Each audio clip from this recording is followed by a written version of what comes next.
to the best of our judgment and ability for the advancement of this district and the benefit of all of our community and fellow citizens. And the Coorong District Council members acknowledge and pay respects to their traditional custodians of the land and waters. The Nurrunjeri people. And we've had a little bit of stuff up. But anyway, whose ancestral lands are on. Acknowledge the deep feelings of attachment and relationship of Aboriginal people to country and pay our respects to elders past and present. We also extend that respect to all First Nation people. Thank you. Item 1 is apologies, and we have none today. We have 3 councillors, Councillors Taylor, Leng and Rountree on Zoom, and Councillors Qualman, Hill, Bland, Arthur and Yench and myself in the chamber today. Acknowledgements. Has any councillor got anyone we need to acknowledge? No one signified to me. Okay, I might just make a note here that there's been an error in the agenda in the timber collection policy area. It's item 9.2 in the agenda. In Appendix 1, it says it should now say that timber collection cannot occur on Class 2, 3 and 4A roads of Council's road hierarchy. So that was an error, and that has been also amended in 3.5 of that particular part of the agenda. Confirmation of the minutes of the ordinary meeting include the confidentials held on the 17th of August, councillors. Councillors Yench moves and Councillor Bland is the seconder. Any discussion? I'll put the motion. All those in favour? Those against? It's carried unanimously. Adjourned business, we have nil. Item 4, minute action list. Any questions from council members regarding the action list, please?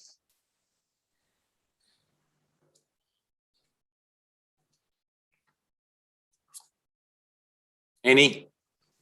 Action list? Okay. Move on. Questions with notice. Councillor Arthur, yours is the first question with notice. Yep, I'll just get there in a minute.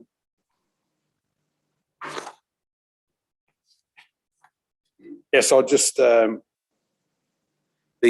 answer that I got from the CEO after referred to a section that I didn't put in because of the fact that we didn't have a fund to distribute if it was fill up, but I'm just wondering, it really doesn't answer my question here. Will we be putting in, as per the Act, a reserve fund as per the Act? As you would note, councillor, there will be a full report to come to the October meeting of council around this issue. Bridget, do you want to add to that at all? So as I said in the, we are fully compliant, councillor. There is nowhere we're not compliant, and the sections that are quoted there are to do with if we did have funds quarantined for a particular reason and we decided not to do that any longer, it tells you what to do with those funds. It's not a prescription or direction to set up a reserve.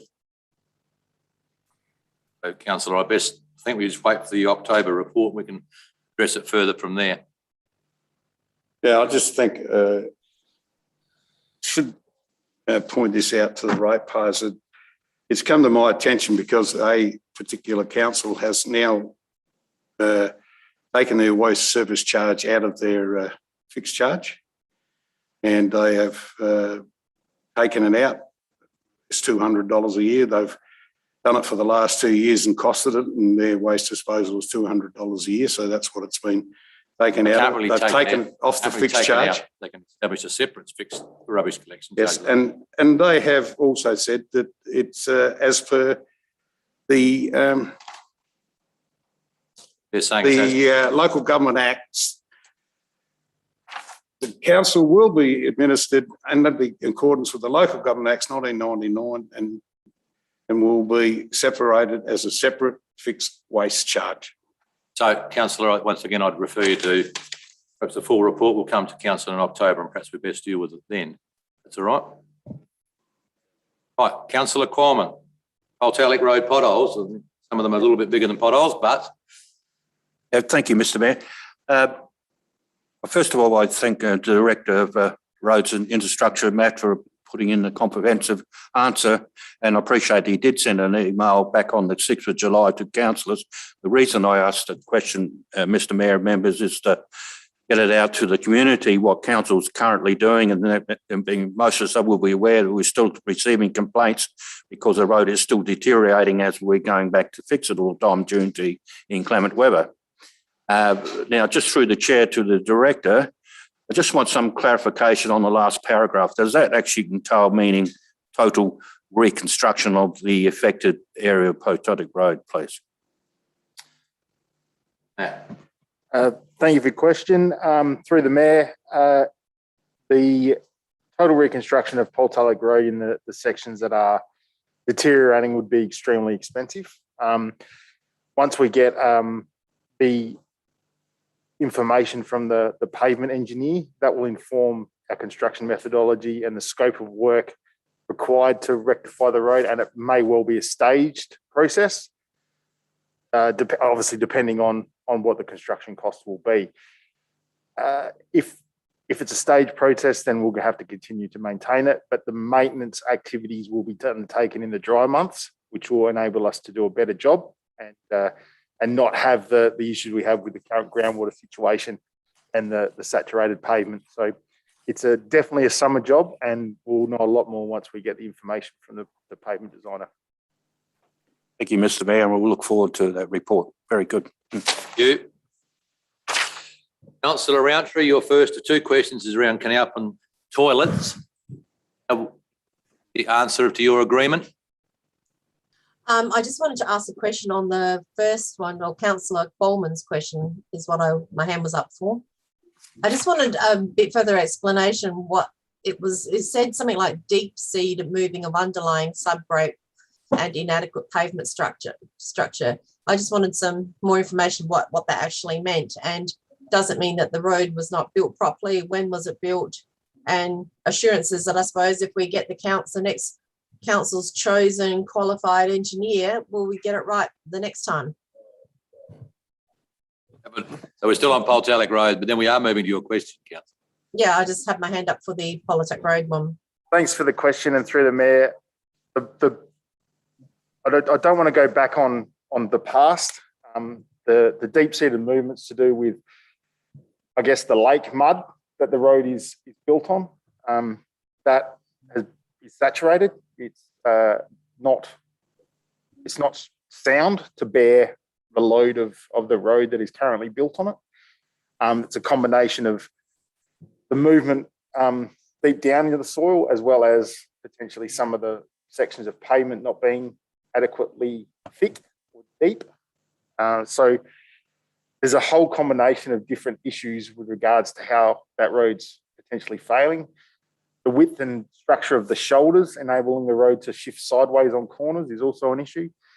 So there's not just one particular issue. It's a whole lot of different, mechanisms that are causing failures in different locations. Some of it is due to the sill just being of an age that's causing it to break up and crack, which allows water into the pavement that is potentially okay. So there's a whole lot of different issues with Voltalic Road, and not one treatment will be used across the entire length of the failed section. It'll be a combination of different treatments. With regards to having confidence in the work that has been done, that's why we're engaging independent professional pavement engineers, not just civil engineers, but people that specialise in the treatment of pavement. That may well be a full reconstruction of pavement. It may be adding binders such as cement, lime, foam bitumen to the pavement. Some of it may be building up on top of the existing pavement and adding extra material. So there's a whole number of combinations of treatments that we'll be looking at to implement along Voltalic Road to give the best opportunity to provide a road that is what is expected of council by the community. Thank you. Your first question is around Canalpin toilets. You've got the answer? I do, but I'm not quite happy with the answer. Thank you, Mayor. I think that looking back through old annual business plans, having clean toilets and appropriate toilets for our townships from as far back as I can see to 2012 has obviously been an issue.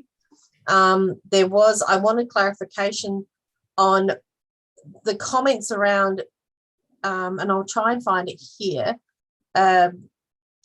It says the sewerage upgrade was brought forward to 2018-19, which reduced the renewal project by 100,000 in 1920.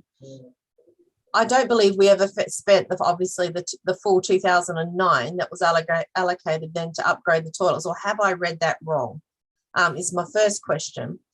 The second one that I want to say about this is that council admin have reviewed this project of this piece of infrastructure on many occasions, twice with me in 2009 and before me with my predecessor Julie Barry as well. And a determination had been already made that the building needed to be upgraded and that a disabled toilet facility needed to be installed. The only one we have in Canalpin at the moment is at the pool site, which is going to shortly be closed for renovations. So I don't think this is a new thing. And I think when we go out there and we fund new infrastructure without repairing the stuff that's clearly already been identified as needing repairing, seems a bit silly to me. And I want to see this one back on the books and in the budget, because I think we've overlooked it. And like I said in my question, I just assumed because it had been raised before, it would already be in there, and it doesn't appear to be. So I think it needs to be. Okay, does anyone want to respond? We will look at it again. So perhaps we'll put it into the process for next year's budget process, councillor, for a very large refit replacement. Or on that, pushing it out to 2023, this means it probably won't get done till maybe the end of 23. Seems that, that's still another 2 years away. And I think we've got the capabilities of doing it a bit sooner than another 2 years. I mean, this has been on the agenda for a very long time. And I would like to see us consider some other options to get this done, then make people wait another 2 years. It's like it just keeps going on and on and on. Along with Salt Creek, councillor. You're probably free to move a motion if you wish. But I think at this stage, perhaps the staff will look into what cost of a heavy refit of the building is vis-a-vis whether we need to start again with the building. We noted that the money spent on making the septic system work properly, because there's no sewage system in Canalpin, has probably resolved that issue. I've had a couple of people talk to me in the last few weeks about it. May have had a bad day, but in general, it's resolved the issue. I think it resolves the issue of the smell, Mayor. No. It didn't resolve the issue of the lack of disabled toilets. No. And the condition of the toilets in general, which get used every single day. Like, there's not a day you don't see people using those toilets. Point taken, councillor. Okay. Want to move to your other question? Yes, thank you. The turtle issue. I'm a bit confused as to why there's discussion about design and construction. It's only a fence. When you say commence, what does that mean? It was actually, this issue was raised with council a lot earlier than what I did in June. I believe Councillor Coleman may have raised it originally as well. Councillor Lang, there you go, he's waving. Councillor Lang raised it earlier. I don't understand why you say the cost is unknown. I have an issue on my farm that needed to have a fence. I sourced a fencer. He's coming to put a 1.6 metre fence around an entire paddock, which is huge. It's going to only cost us around 11,000. It will be done in October. I don't understand why these things that are actually quite needed seem to take so long to get done. And I think it's a bit disappointing when we say that we're going to bring it back to council for consideration. It's a job that it's a risk that exists and we need to fix it. And the textured ladders, the ones that were originally shown to me in pictures, obviously they're not going to work. And I would be interested to see some pictures of the permanent textured ladders. But hopefully if we get the fence right, we won't need the ladders, and that would be a better result. The fence will fix the issue of people coming in. It's not going to fix the issue of animals dying, because as soon as you build up the fence, they will try to get to the water and then they will end up at the fence and die. So this is not a good fix for most things.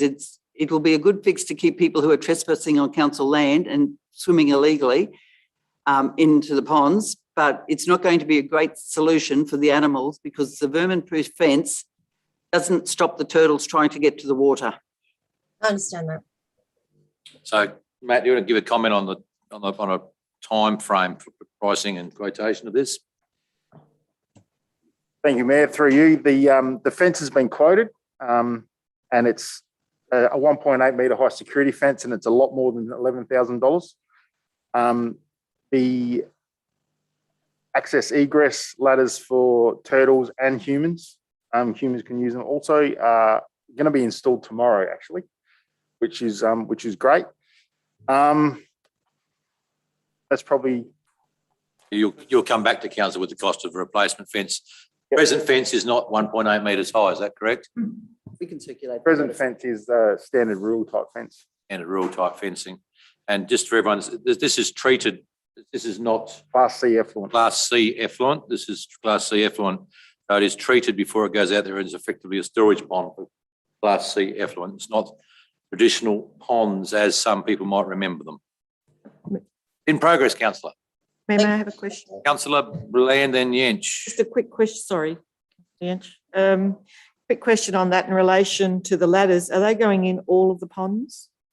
Because the same issue is in most of our ponds, particularly in relation to turtles.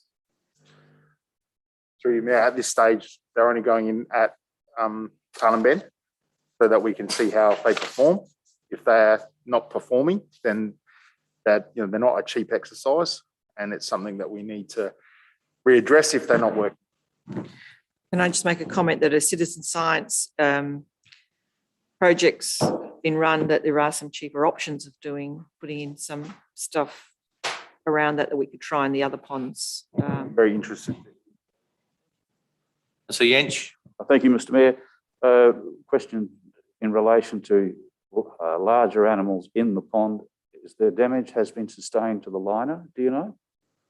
Or it'll need to be checked, I guess, if we have people and larger animals getting in. Through you, Mayor, we don't get that many complaints, or our staff don't see many animals in those ponds. There are one or two from time to time. We have never seen people swimming in them. That's not to say they don't. But at this stage, we inspect those liners on a regular basis, but at this stage, we don't think we've got any, unless you know something different. Yes, we don't know. Probably very hard to know unless we drained it. Mr. Mayor, can I just make a comment? You find dead turtles on the ponds down at Titanara. Now, I don't think they've come from the Coorong, so they've obviously been carried there. And it could be the same here. You've got water, you've got live animals, you've got dead animals. It's as simple as that. All right, I think we're working our way through it. Councillor Coleman might be my last. Thank you, Mr. Mayor. Just a comment that I was one of the councils, like Councillor Langholm, I brought it to council, to the previous acting director, and to email the council back in December last year about my concerns that were raised by some residents about the drowning of animals, and I'm glad to see council is taking some action, and it's encouraging to see they're going to investigate a 1.8 metre fence and that the ladders are going in tomorrow. So I think I'm glad to see something's happening at last. It's taken a while. Thank you. Okay, thank you. Leave that done.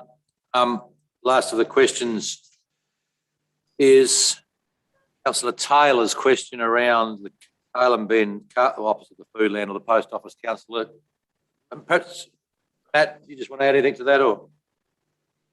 Through the Mayor, I guess it's pretty much outlined in the response. The curbing's been lifted by trees, which the slight change in grade has caused water to pond.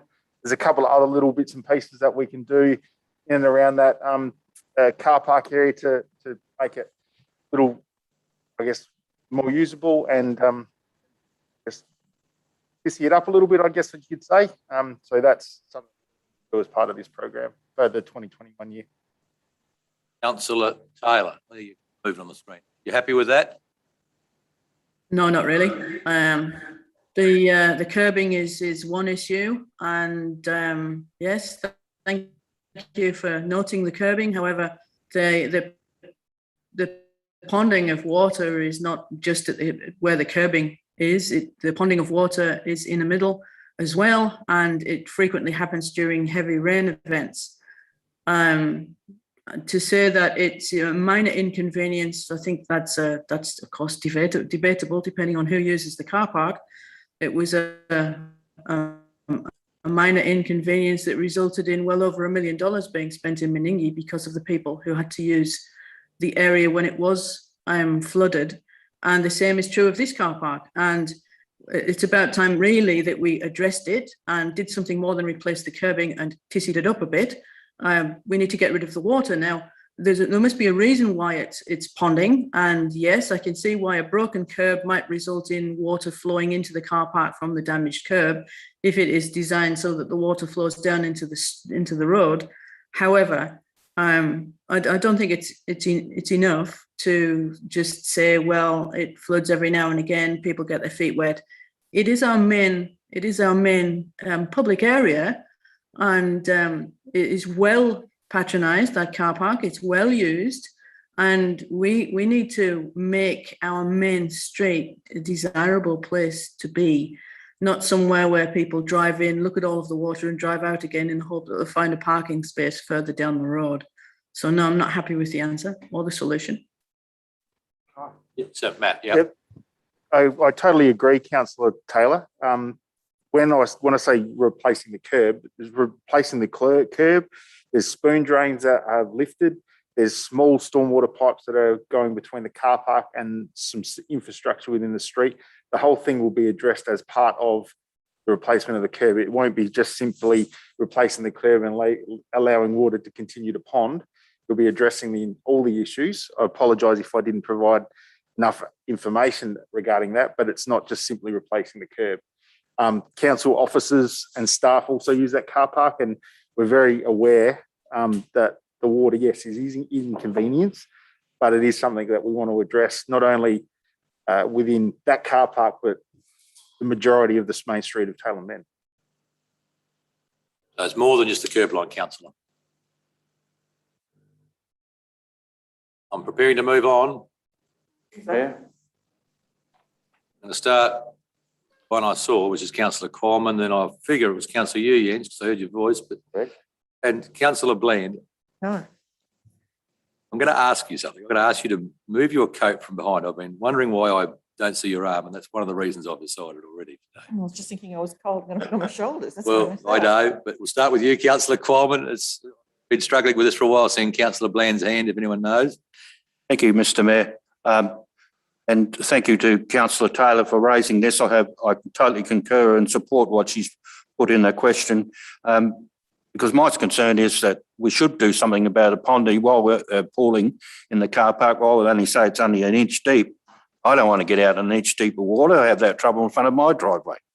Won't go there. Anyway, it does put off people who are visiting the town. And remember, we seem to be losing car parks and we should be creating more. So we should be doing something about it, because people get put off, and we want people to, park over in the open areas around actually in the main street. And the quicker we can fix up the pooling problem, the better. Thank you, Mr. Mayor. No worries, Councillor Edge.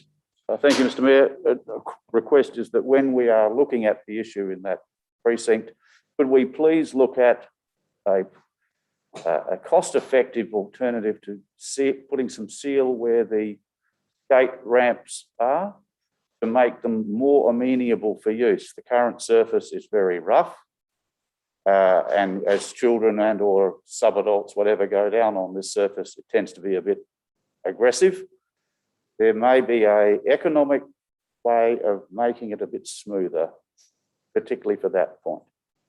Through you, Mayor, Councillor, we're looking at whether that's the most suitable place for that skate park to be on a regular basis. Going back to Councillor Coleman's point about car parks, we think we probably can find somewhere else where it might be best suited down that way a little bit more. Yeah, look, as long as that's in consultation with the business owners down that way, I have no objection.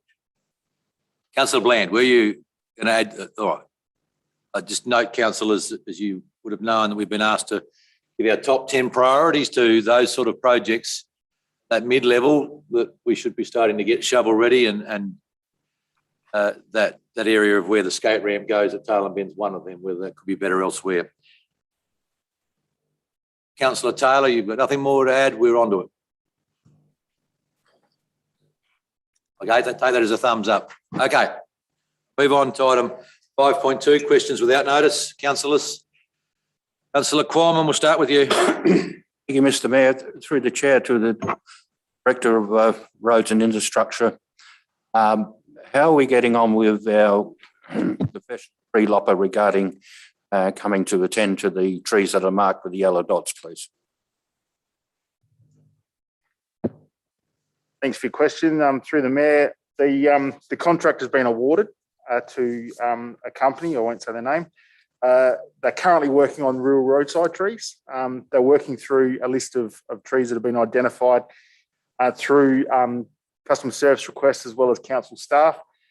That's in preparation, obviously, for grain harvest.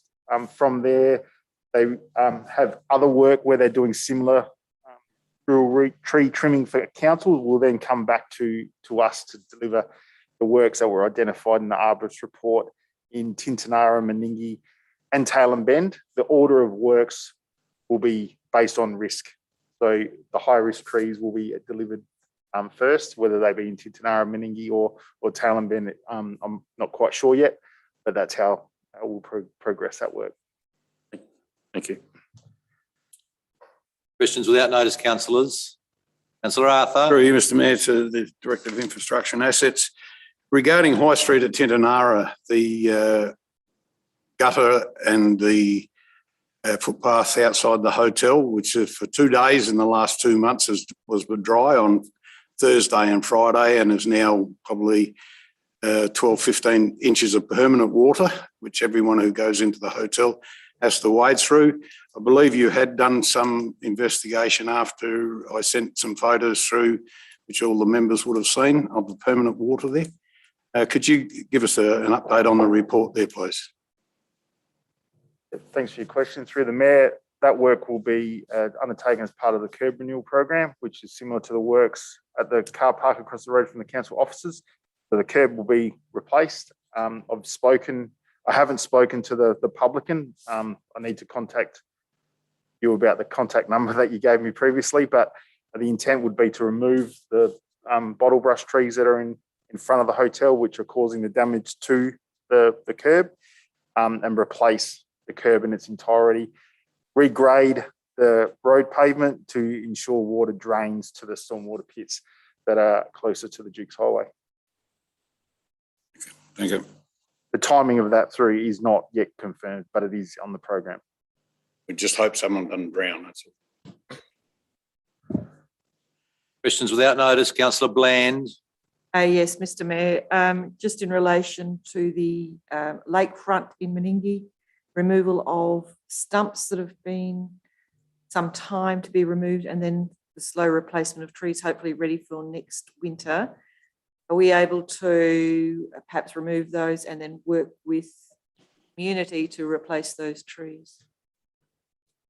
So through you, we talked about tree grinding just the other day, councillor, and putting it back on the schedule, because from what I understand, and I don't know why, tree grinding stumps had disappeared from the work schedules.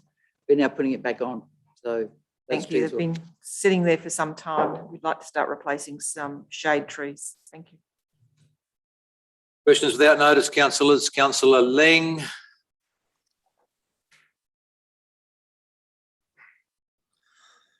That's right.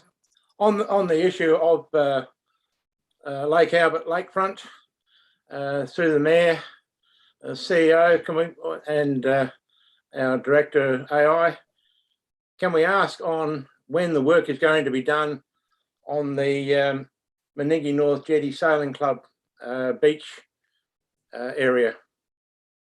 I thought that was going to be finished by October for the opening of the new jetty, and I've not seen any work done there at all as yet. Wrong weather. It's not scheduled yet. Councillor, they are saying it's not scheduled yet. So any indication when it is going to be scheduled? We had $18,000 put to that project.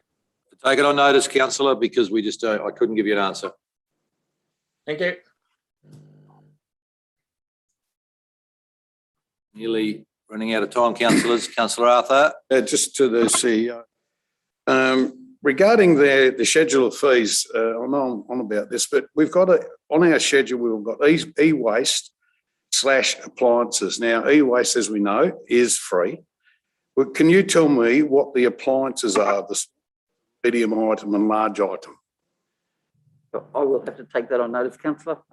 And I think we gave a full answer to that. No, we didn't. No, because e-waste is free. Okay, and we have never charged up until now for, unless the staff has brought this in, unbeknown to the elected members, for refrigerators, washing machines, all that sort of stuff, has always gone into the metal, which has always been free. Now, 2.5 years ago, the staff tried to taking metal to the dump. So- And it was, we asked for the figures on what it cost, and it was quickly dropped. So can you just explain to me or put it in minutes out so that other people within the area can know what's going on there? I can circulate again the answer we had and put more details into that we answered before. Is the purpose of the question, are we charging something that we shouldn't be, or we're not charging something and we should be? What's the purpose of the question, councillor? Well, the purpose of my question is, you've got a charge for e-waste / appliances. In the fees and charges Yep. schedule? And then you've got underneath small item, medium item, large item, $6, $11 and $17. So Now, those- e-waste, whether it's a small item or if it's a little Z box or a 36-inch or 56-inch TV, is still an e-waste item. So that's the fees and charges that council endorsed as part of the budget? Is that what you're looking at? Yes, yes. I will come back to you with an answer. Thank you. So, councillor, I've asked if there is some standard definitions from whoever the people are that we presume would pay for us to return this stuff with a levy on things, and we'll be looking into that. So we can find out where the barrier point when it doesn't become e-waste is. Thanks what your question partially is. So e-waste, there's a difference between e-waste and tech collect. So tech collect is built into the price of the purchase of things like computers and computer appliances. E-waste, which is things like stereos, washing machines, fridges, are disposed of based on their scrap metal content. So if something like a stereo, which has got very little steel in it, is charged because it's not scrap metal. So it's a determination by the waste transfer operator on what the component of the e-waste has with regard to scrap metal. And that's how the fees are determined. So it's a computer boards, all those things are e-waste. computer, anything that's, so a tech collect item based on the National Television and Computer Recycling Scheme. So it's funded through the federal government. It's to do with things like TVs, computers, computer-based accessories like mouses, keyboards, that sort of thing. I've read that. Yep. Fridges, toasters, stereos, washing machines, any of those sort of is not e-waste. It is considered scrap metal if it's got metal component. So an old washing machine would be scrap metal, but not all of it. But they've never been charged for. But if it's not steel, it has to be charged for. No, I'm saying they have never been charged for before, But those appliances. Now, if they, council has to pay for it. it goes in with their steel. I watched them load it the other day. We should get paid for the steel. It's not steel. It's not steel. Well, could I ask the CEO, what was what money did the council get from the pick up of steel from the depots recently, last 3 or 4 weeks? I'd have to take that on. Because the last time this happened, we just got a check for 29,000. So, councillor, we need to do some more work. It seems to me the word e-waste is giving us difficulty. It's tech collect, it's tech collect. It's steel, and there's obviously some things in between that are not. So I think we need to do a bit more work and some definitions and perhaps some visual definitions in a document. And of course, make sure that our waste depot staff are fully aware of where the lines are and we can find out how much money for the last scrap metal run we got. Councillor Lang. Yeah, thank you, Mr. Mayor. To our Director AI, in light of the change of the design of televisions these days, we've moved away from CRTs. A lot of flat screens would now be rated as computer equipment. So perhaps we need to look into that as well whilst we're on that subject. TVs are considered tech collect waste, so it's free. All TVs and computer accessories. Okay, That would be included in the tech collect, councillor, at this stage. thank you. Councillor Bland, I think. Just a quick follow-up on that, because I'd actually like to see what it actually costs us to collect some of this as well. If we're going to do one side of it, we need to do both sides. And the other part of it is in that cost, how much of it are we actually meant to be, I'll say, pulling apart to divide up any of the electronic components? And I may be wrong in that side of it, in that I thought we also had then to provide facility where some of these machines were actually on a concrete pad, which we didn't in the past. And I guess that's a part of that component as well. Do we still need to do that if we haven't completed that? I think we'll await, come back with a report around this general area which Councillor Arthur has raised. Still on questions without notice though.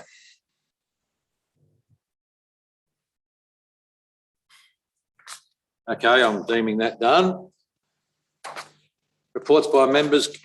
Councillors, there is my report there. I would note we met with the Chief Executive of the Education Department in Adelaide and probably focused around school bus routes and community libraries, which would probably be fair to say. I think it was actually quite a good meeting, that one.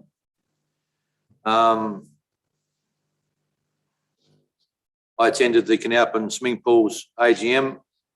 I thought it'd be nice, and got a group of people there now that are very enthused by where we're going, and with the hopefully by Christmas the pool building being refurbished, I think it'll work with an excellent result there. The council members workshop here, we had a good presentation around planning study, and I think you have a representative from the department coming to the Tail and Bend business workshop. I think I'd ask people to remember that it's about effectively the Swamport Bridge to the Mallee Highway junction. It is not about the Princes Highway towards Menengi, and it's not about the Dukes Highway or the Mallee Highway. It's to those junctions, and that's as far as the study at this stage is going. Any other questions? Just one question there. Was it you're talking duplication of the bridge or just duplication of the highway from the bridge on it? Oh, well, I would hope council's expressed that we would look at a duplication as far as at least the Mallee Highway, councillor, and the 3 or 4 kilometres of duplication. This is a scoping study, a community study. It's not there is no money behind it. So at this stage, we just need to focus on that. I've received some more complaints about the vegetation in the median strip at Tail and Bend again. Just on that, Mayor. Yes. Just on the vegetation, we have written to DIP to ask them, is there some arrangements we can come to? I'd love to think that money might change hands, but it probably won't. But can we do some sort of arrangement in partnership to do the medium strip and the parts that are technically DITs but reflect badly on council? And so in any redesign after 42 or 3 years of this highway being like this in this town, I'd hope that we can solve issues like weeds on the median strip and an ongoing complaint that we tend to wear the flak for, but we can't, in theory, do anything about until they give us approval. Just one thing I might add is there's been several people approach me around the amount of pegging out on the Mallee Highway that's been going on by some surveyors for the Highways Department.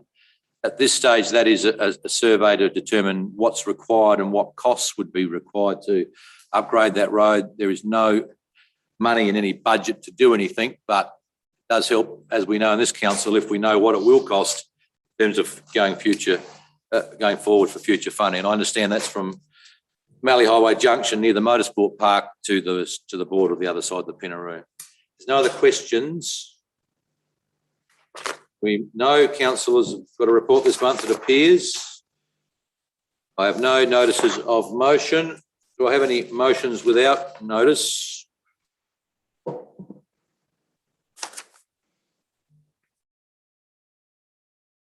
I have no notices without notice. I move on to item 8, Office of the Chief Executive Officer's Report, number 1, the LGA Association Conference and Annual General Meeting there. There is a Councillor Taylor, there's a recommendation. Councillor Taylor. Through you, Mayor. Yep, we're still in cost saving mode, and it looks like 670 whatever it is for each delegate, plus overnight accommodation is still pretty high. Therefore, I'd like to see the CEO and the mayor attend only. I don't think any councillors need to do any networking.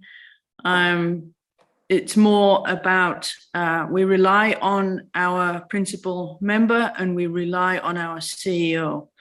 And those two people must attend on our behalf, and I look forward to receiving the report in due course. I think it's we just have to stop unnecessary spending on little junkets to the city.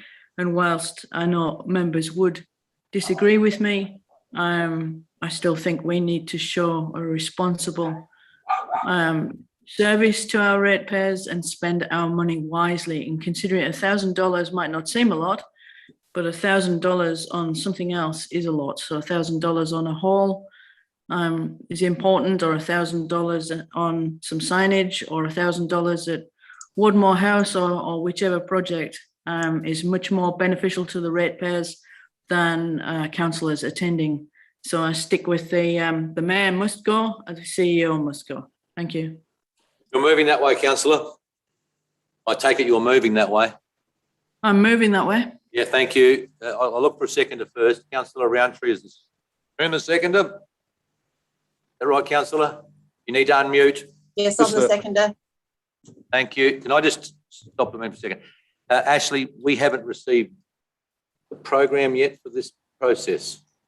No, we only know that it's at the Adelaide Entertainment Centre. So it's at the Adelaide Entertainment Centre, and so and the formal meetings will be on the second day. So we do know. So unfortunately, this process of we don't even know really what's on the agenda at this stage. It's just the way the process works. I've got a motion.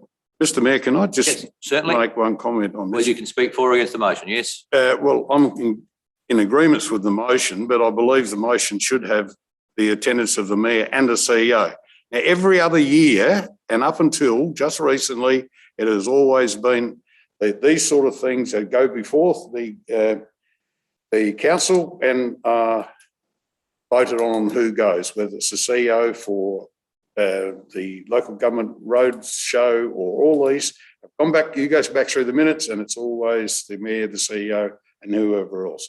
So the staff don't get an automatic entry into this. So it should be the mayor and the CEO. I'm taking the mover and the seconder did move that way, but if you note the second paragraph of the report, the Chief Executive Officer's attendance is considered administrative and therefore does not require council resolution. It is fine if it does receive a resolution.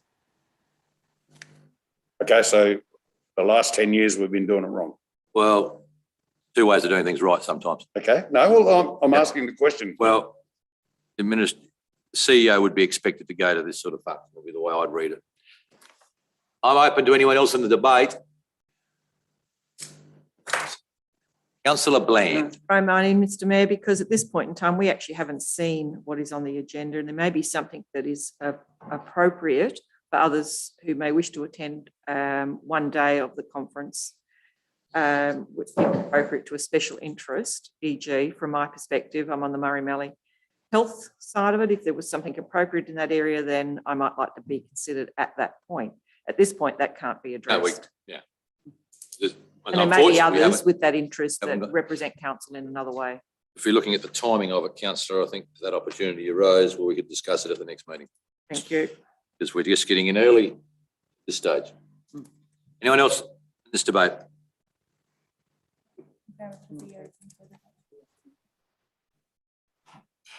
I consider that as it's read so far, Councillor Taylor and Councillor Roundtree, the council endorsed the attendance of the mayor and the CEO at the 2021 LGA Association Council Best Practice Showcase Conference and Annual General Meeting. 28th and the 29th of October this year. That's what I'm taking the motion to be. Looking for anyone else wants to enter the debate. Is Councillor Lang? Yeah. Sorry, Mr. Mayor, the motion is quite explicit as a dashed line there for any other members to attend. I do agree with Councillor Bland. On the first day, normally various workshops which have been found very interesting, but we don't know what those workshops are going to be. So I'm in two leagues. I don't see the need to spend the amount of money that's being asked for by LGA, but those workshops are interesting on the first day. So, Councillor, you're right. We have a problem as we don't know. Correct. But if for whatever reason, Motion should lay on the table. so councillors wish to go, we circulate the agenda and the workshop as soon as they come out. Ashley, we can do that to elected members. It can come up as an agenda item at the next monthly meeting. Too late? Can't, I think the registration will still be open, will be my guess. They've circulated it this late, they wouldn't want to cut it off after 2 weeks. Sorry, Councillor Ling, did you indicate you wanted it to lay on the table or not? You wanted to move a formal motion? Yes or no? Really? We can't vote on the current motion if we don't know what the various workshops are going to be on the first day, which may interest certain councillors and would have very little expense to the council because there'd be no overnight accommodation, etc. Does the recommendation need to be modified to give us time to see what those workshops are going to be? It should have been presented in this agenda. We don't have it. This is an incomplete recommendation. Mr. Mayor. No, hang on. We do not know any more than what we do know, which is that we don't know what's happening on particularly the first day. If, when circulated, people wished they really wanted to go to at least that showcase day, then it can be brought back to the next meeting, even if it was a late conference registration. I don't think that the first motion does any more than administratively authorise the mayor to go to the meeting, in effect, because the CEO can do that on her own volition. I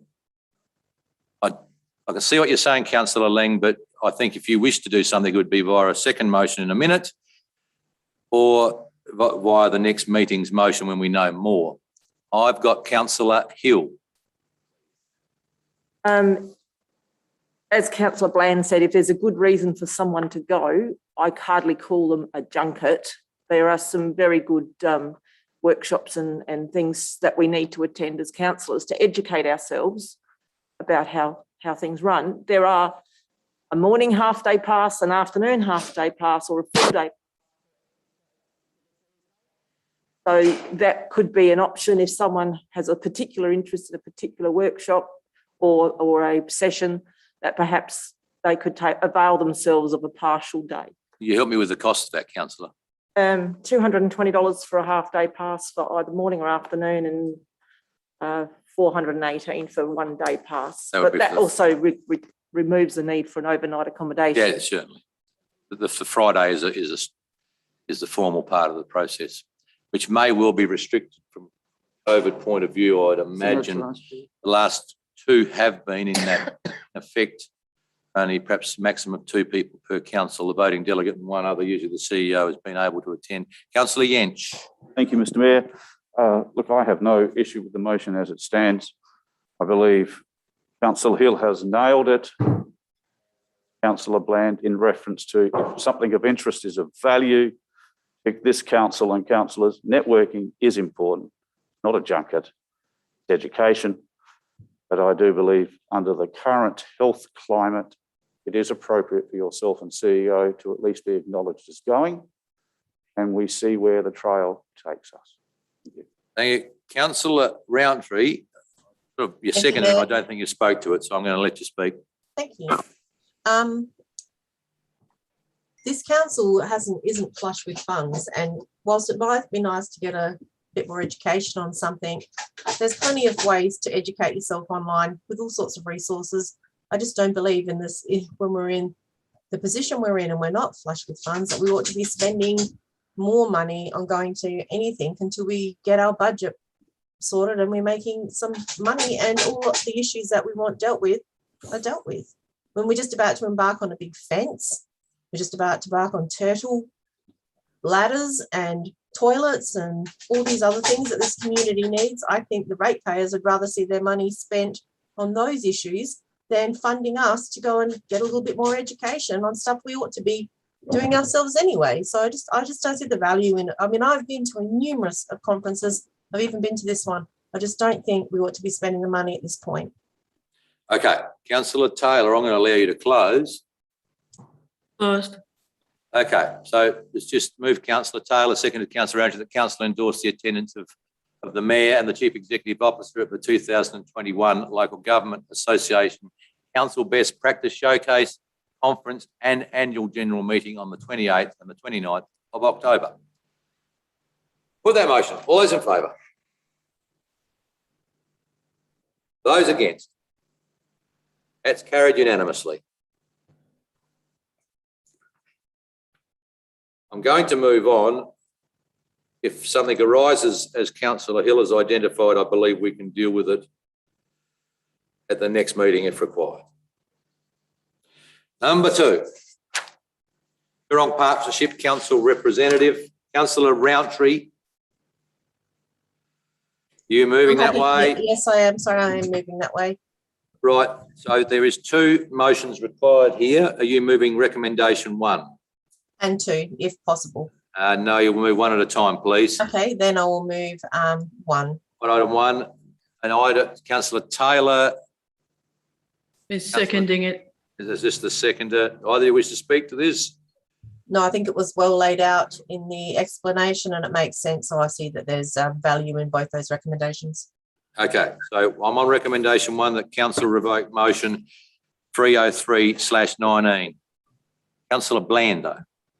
That's fine. I need to put my hand down because I've got me. Even without the jacket, it's right, but it's better. Where I sit, Mr. Mayor.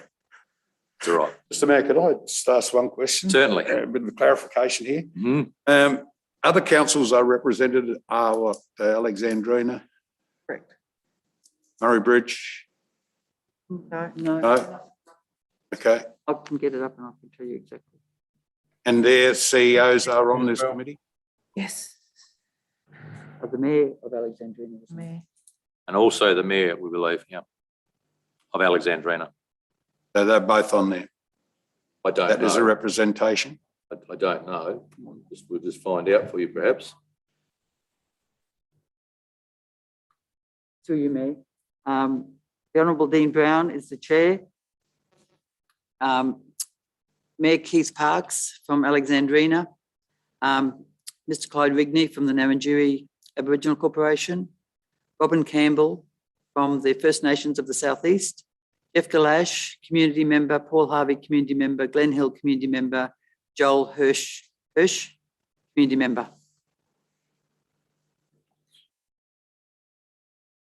Can I just ask one other question? Why is it deemed better to have CEO on? With all due respect, he hasn't lived and knows much about this area, rather than we had Sam, and we virtually put Sam on because of expertise of dealing with the area we're talking about. So, Councillor, this process is, I suppose, what I describe as morphed a little piece since a couple of years ago, and it's moved more into, how do we describe it, as more as I suppose, looking forward towards infrastructure and other things than perhaps its original intention. In tourism. And because of that, we feel that perhaps initially when we appointed the officer, it was more around the natural environment, but now it's appearing to have moved to have other influences. As you'd know, we're also involved with Jew on a review of the Coorong National Park as well. And CEOs involved in that. It would be deemed if we're to get some stronger influence on this committee, we need to appoint the CEO to back onto this committee. There would be no particular secret that some people think the Coorong stops at the Murray Mouths and not on it from our way. So we'd like to get our namesake back if we may. Council, I'm going to go with Councillor Bland, then Taylor. Mr. Mayor, thank you for that, because I would agree with that. When Sam was appointed to that, it was more about the environment, and it still is, to be fair, about the environment, but there are very strong science-backed reports coming through there. But what we don't have representation from this council, to be fair to Sam, is that ability to take it to that next level around the economic drivers that we need to be working with. And therefore we are not at the table in that component, whereas the science is at the table and also has a number of community representations on industry and science and background on that from our region. Thank you. Councillor Taylor. Thank you, Mayor. I think it's an excellent idea to get the CEO on this. The CEO seems to be really very effective at inserting herself into all manner of things around the South Australia, and is becoming quite well known. And I just think this is another step up for the Coorong to have that representation. It also shows, without any disrespect whatsoever to Sam, it shows that we are serious as a district, in that we are putting one of our heavyweights onto it. And also, clearly, the CEO's got insight into other things that are going on in the state as well. So whereas Sam may not have that insight. So I think it's superb that actually she's thought of putting herself forward for it, and I fully support the CEO being on this. And thank you very much to Sam for all of her work so far. Yeah, Councillor, I was thinking of myself in the word heavyweight, unfortunately. And I'm not sure if I Anyway, I'll take that as it is. Is there anyone else wish to speak? Right, Councillor Roundtree, you'll close. Close. Thank you. Recommendation 1, councillors, as it reads. All in favour? Those against? That's carried unanimously. Can I have someone therefore to move recommendation 2, councillors Bland and Hill? I'll go with, please. Is there any debate around number 2?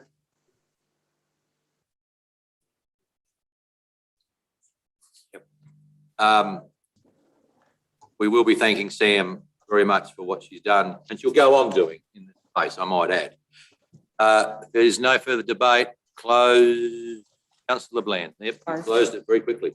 Put the number 2 recommendation. All those in favour? Those against? That's carried unanimously as well. Thank you. Number 3, the Representation Review Supplementary Report. There is a recommendation there. Do we need any discussion prior? Councillor Arthur, you're moving the recommendation, by the way, you've done that. Councillor Roundtree, you a seconder? Yes, I'll be a seconder. Yep. Councillor Arthur, you wish to lead any debate, or are you just happy with what has been prescribed? I'm quite happy with what's there and the explanation thereof. And our explanation of what is a relatively complex subject. Councillor Roundtree, wish to add? No. Anyone other one else wish to add to this process? As you know, the voting thing will come out in early October. Still, we're on the timetable when we should be encouraging everyone to vote. Council's position has unanimously been to go for a mayor elected by all of the ratepayers or electors. And it's only got really 2 weeks while it's out in the public, so we need to encourage people to vote early. Councillor Arthur, you're going to close because it's both done. I'll put the motion. All those in favour? Those against? Carried unanimously, thank you. Council policies, this is a revocation of Council's Hall and Facilities Hire Policy, item 1. The recommendation that Council revoke the Council Hall and Community Hall and Facilities Hire Policy. Don't rush me. Councillor Roundtree, you got your hand up. You're moving. Yes, I'm happy to move. Thank you. You want to speak to it to encourage the rest? What I was going to say is, has the process of how to hire a hall been conveyed to the hall committees and Coorong residents? Because I think, you know, there's a policy there and it laid out how things had to happen. So as long as we cover off on that, I think and we don't need this policy to do what we need to do, then yes, we don't need policy for policy's sake. It's morphed over time, so it's an internal process now. So it's now become an internal process, Councillor, but it has been morphing over time, and I'm sure there'll be some more information around it. But I do need a seconder. Councillor Qualman, thank you. You wish to add to this? You're on the Tail and Bend Committee, I believe. Thank you, Mr. Mayor. No, I think Miles has done a good job of explaining that it's not really needed. We've got other forms of procedures that take place of it. Beautiful. Anyone else wish to be involved? Okay. Closing, Councillor Roundtree. Okay, thank you. I put the motion. All those in favour? Those against? That's carried unanimously. Number 2, roadside fallen timber collection policy, and to the public, you'd note that we have an alteration there. In the correct version will read in Appendix 1 that the timber collection cannot, and I repeat, cannot occur on Class 2, 3 and 4A roads in Council's road hierarchy. That's not 3.5 in that version. Councillor Yench, we'll start with you. You're moving that way. I'll move that way, Mr. Mayor. You are moving which one, though? The new abridged version, One. which is option 1. Option 1. Is that, Mr. Mayor? Councillor Arthur is the seconder.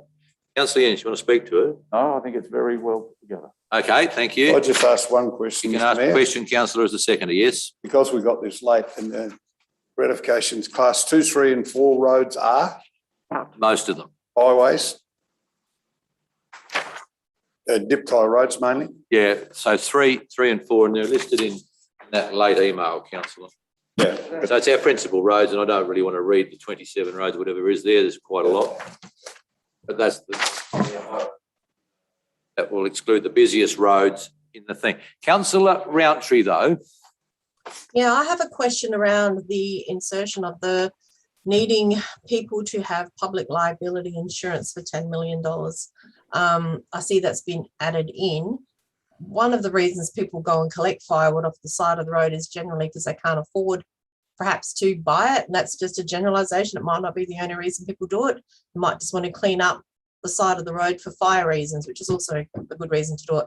But if they're not already an existing company or a trust or farmer in the region who may have already got public liability insurance, it's going to be quite expensive for, say, a family to go and get public liability insurance to collect wood off the side of the road. Just wondering, is it crucial we have that, or is there any way that the permit itself could be an agreement whereby the permit holder accepts responsibility for XYZ rather than making them get public liability insurance? I'll have an answer. So it is, somebody has to carry the risk. And at this stage, we have something in current policy that says council will indemnify or takes no responsibility. That won't hold up in any court, or if there was an accident and somebody gets killed. So the person on the side of the road collecting it has to indemnify their own risk. Council can't carry that risk. And just saying that we alleviate the person from the risk and council understands that just doesn't hold water. It's not sufficient. Can we add to And our I own- understand what you're saying, councillor, but there is no, council can't bear the risk. And for the person to say that they would indemnify, or sorry, that's not the word, they would not take any action against council if something happens, we might put that in writing, but that won't hold water anywhere. Can council add to its own public liability insurance to cover people that go and get a permit? No. Why? Has that been looked at? No, you normally got $10 million covered with your normal house policy. Correct, councillor. So some Did I councillors, miss that? Did I miss what councillor Arthur said? some councillors believe that most people in their normal household policy may have that level of cover. Miles, do you want to add to this about the risk area insurance? Thank you, Worship. We take direct advice from local government risk advisor, and it would be wrong of us to present anything different to council. So we asked the deliberate question, what is their advice? And they came back and said that if we were to allow the policy to continue, that we need to have the liability insurance borne by the applicant. They stopped short, Mayor, of saying we shouldn't have the policy, but I think their preferred stance from an insurance point of view is that we didn't have the policy. This is their way of saying if we're going to continue with the policy, then we need to have the resident carry the risk. And we need to make sure that we delineate which roads they can and cannot collect the firewood on. Just most of the other councils have got these policies, have got the insurance. I'm in there that you must have the insurance cover, your permit, and there's 14 I know of that have timber collection policies. You're miles away from the Can't you speaker. hear me from there? I can't hear you. It's not whether I can hear you, I can see sorry. the face I'm of just the three saying others that- that can't. I'm just saying that most of the other councils that have got these policy have got that insurance section in there to cover them. Councillor Taylor? Through you, Mayor, I don't understand the value of the policy apart from protecting the council from potential litigation and action. However, I'm just curious as to why we've got the policy, really, because there are a large number of people who I know collect wood. Some of them from roads which are right next to them. It could be deemed that it's their woods, it'll come off their trees. There are other people as well in the district who are frequently seen collecting cans, for example, and garbage on the side of the road. Do we also insist that they have public liability insurance or they're protected by council by also applying for a permit in order to do that? So I'm just not sure about the value of the policy anyway. And I wasn't quite sure what the CEO said regarding whether we should have it or not. If we don't have a policy on this, are we opening ourselves up to liability? Was that what was stated? Whereas if we do have a policy on it, clearly stating that you need to apply for a permit in order to collect anything, that covers us legally. But also, I was thinking about if we are going to have a policy, how many people out there actually know we've got a policy? Because if they don't know that they have to apply for a permit in order to collect wood, where do we and they stand if one of them gets flattened by a truck in the process, etc.? So it needs more. If we're going to keep this policy, it needs publication. And we need to point out to the residents of the district or visitors of the district, although how you would do that to visitors of the district, I'm not quite sure, that you need to apply for a permit in order to collect timber. So I think it's, we need it to protect ourselves, or can we just do away with it is the question. So most councils have moved, through you, Mayor, have moved completely away from having a policy around collection of timber and basically say you don't collect timber, any timber on the sides of the road. So it's the issue becomes council's responsibility when we have a policy. If you don't have a policy in place, then basically people aren't allowed to collect timber. We remember the conversation when we brought this in last year. There were only a very few number of councils who still have this type of policy. And as soon as we have the policy, we have two issues. One is around if somebody does get hurt, basically they're saying, well, council gave me permission to be on the road. If there's no policy, we don't give anybody permission to be on the road. So that issue goes away. And as soon as we do say we have a policy, we don't have any compliance. We have no capacity to have any compliance around this policy. So basically, we're issuing a permit for, I think, 1 month under the current recommendation.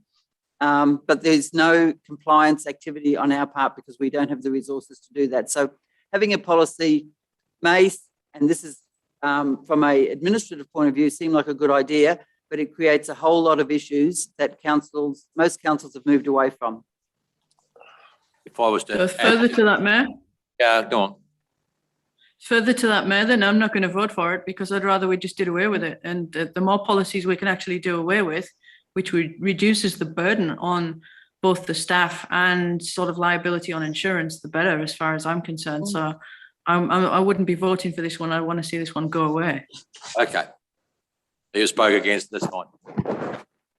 Yes. Country.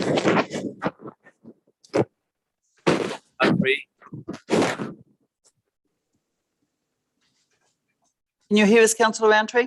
Oh, sorry, all I could hear was something tree and I wasn't sure if it was me or not. So yes, I can hear.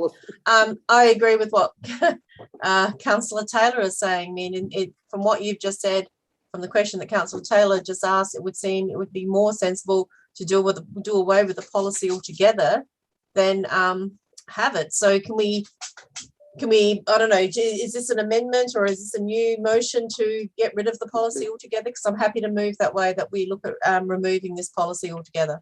It's part 2 of the motion. Yeah, so councillors, I've taken Councillor Jensch's to be moving option 1. Correct. That's what I think the mover and the seconder have wanted.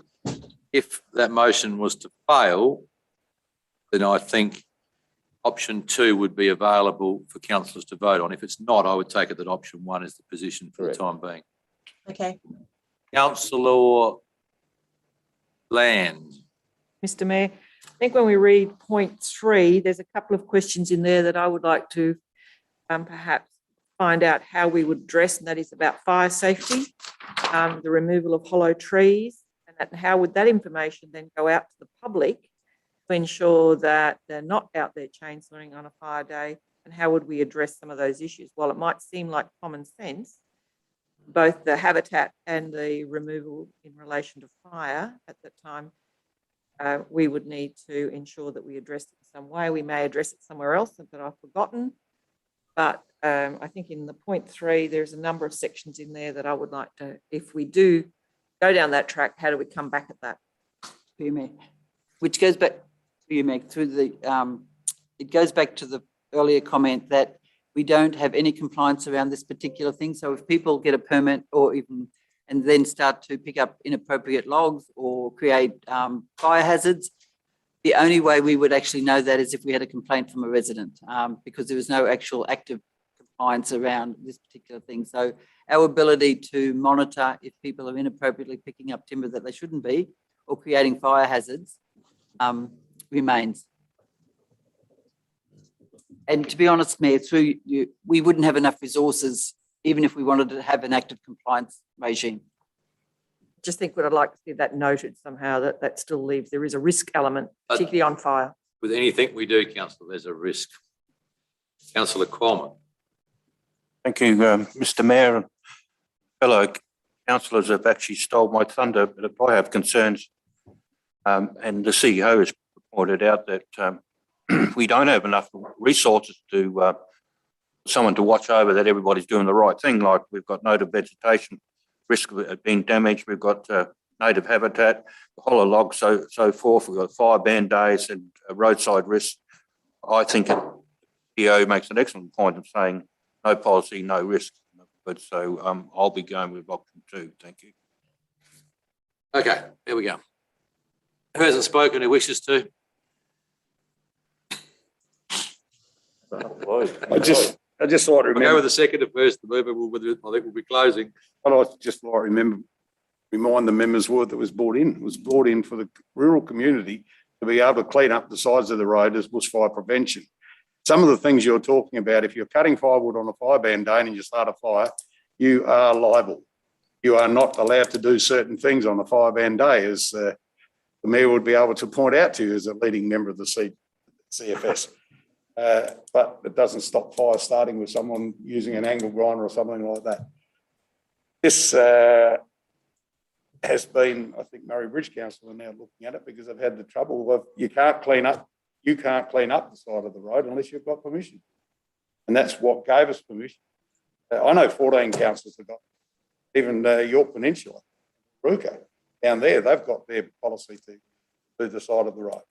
It's all right for the people who live in the city, live in a town, stop those country people as a fire break. And most of it is for fire breaks. And as a farmer, in theory, you're not allowed to take that wood off the side of your road. If it's over the fence, you can cut it over the fence, but you take it away at the present moment.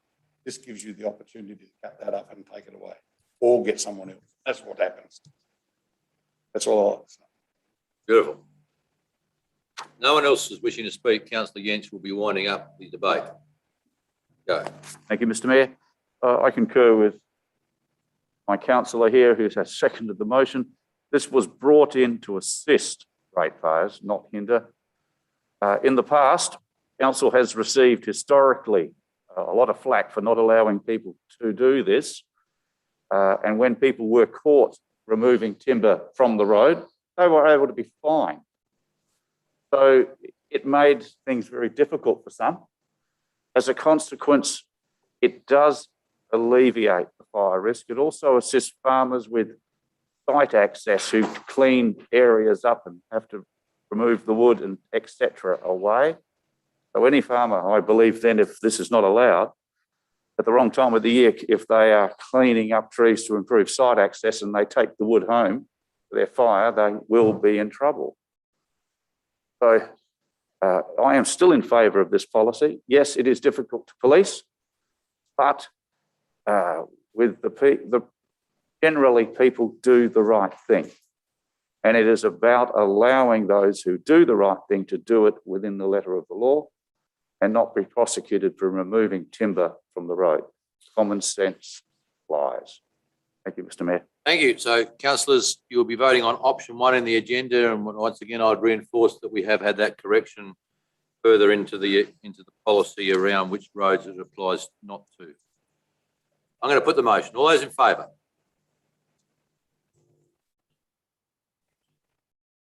Voting for, yes. Those against? Okay, so the councillors voting for the motion are councillors Jentsch, Arthur, Bland, Ling and Simmons. Councillors voting against the motion are councillors Taylor, Roundtree, Qualman, and thank you, Tracy, councillor Hill. I declare the motion carried. Second, please.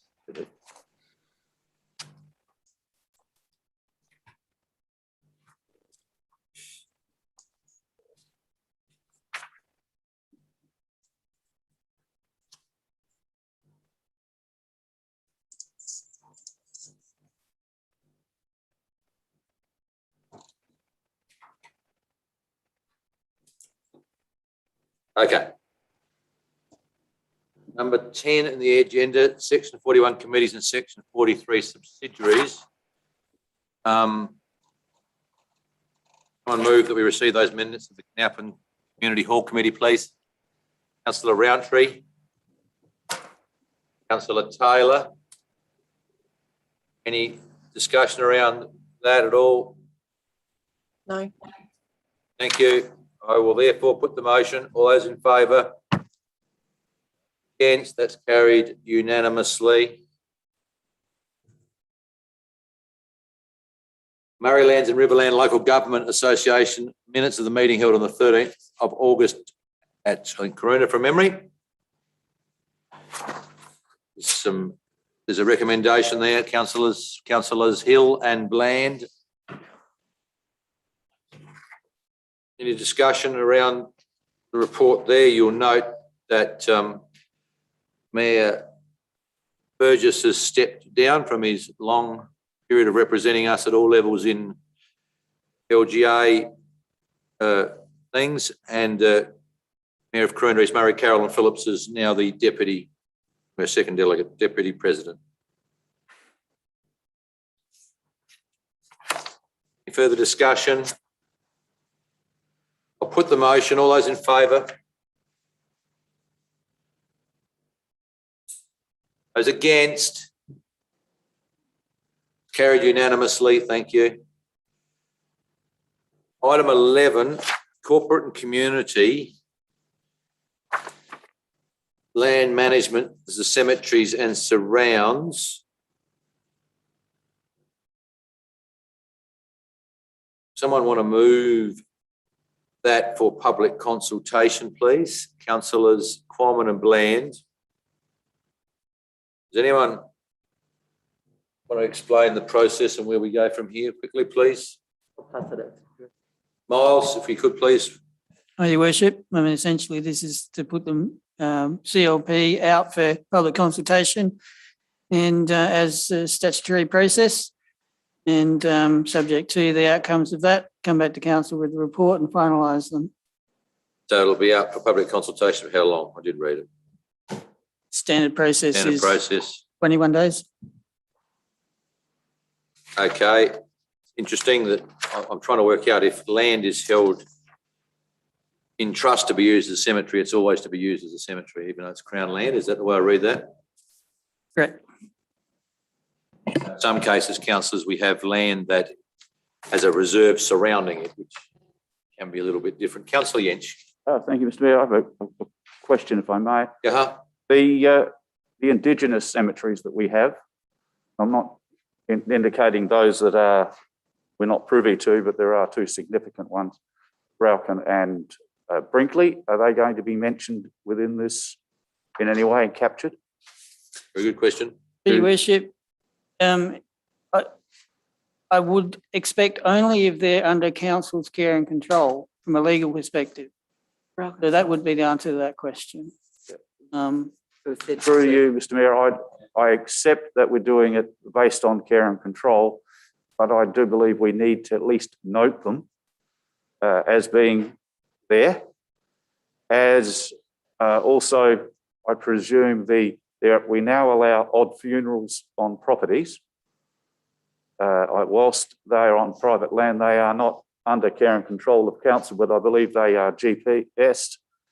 But we do have one on a highway verge at Moorlands. That may be the case, councillor, but I don't think it comes within the remit of a community land management program. I accept that, but what I'm asking is, whilst they do not necessarily fit, if they are able to be noted or provisioned as some of these occur, to be added, because a plot is a plot to some extent.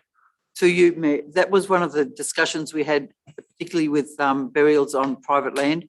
We would have no control over them. Correct. And so if the land changed hands, we'd have no control. So having them listed, we would have them in terms of the death and the burial, but that would be the beginning and the end, I think, of council's involvement.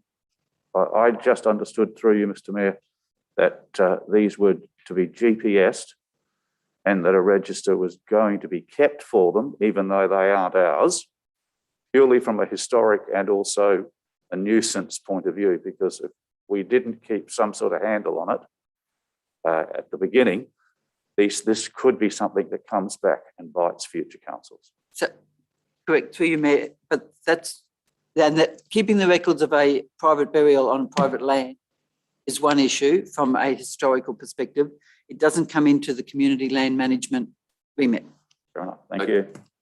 Councillors, we probably just need to check how we do, or if we do, record other burial sites. So the policy as was adopted, in my understanding, and the director will correct me if I'm wrong, was that it would have to come back to council if there was a request for a burial on a private land. So it would be recorded in council minutes. Councillor Arthur. Yeah, Mr. Mayor, I was a bit surprised this hasn't been looked at since 2012, because I remember, and I thought it was only about 6 years ago, we had to go through all this because someone had actually applied for private burial. So we did revise the policy and we had to put that in for the private burial land out on the sort of the Meningie Road.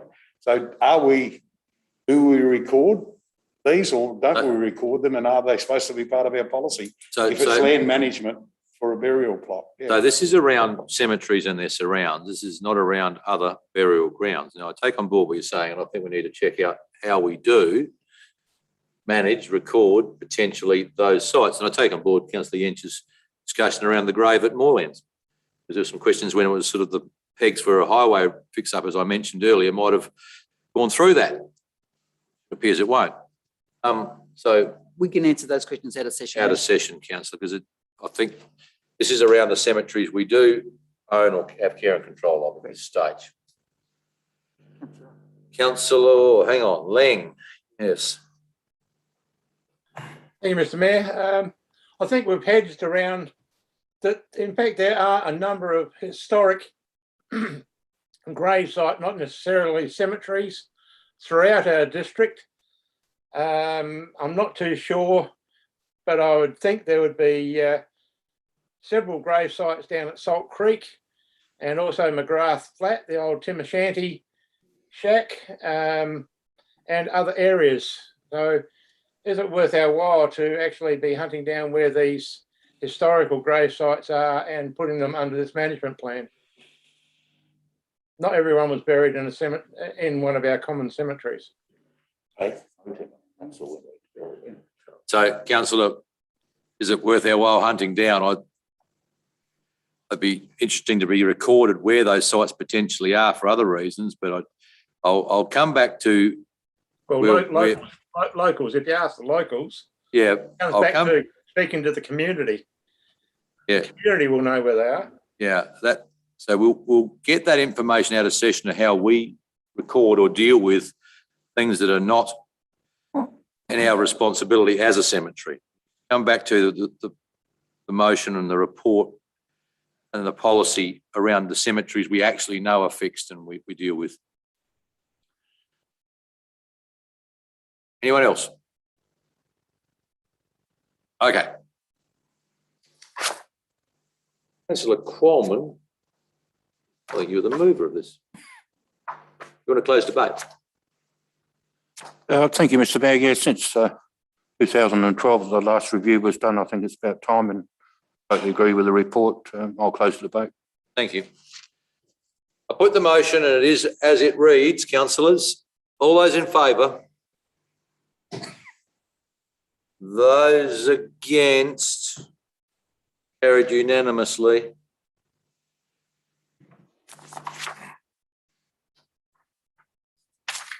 Number 2, question with notice provision of consultant costs.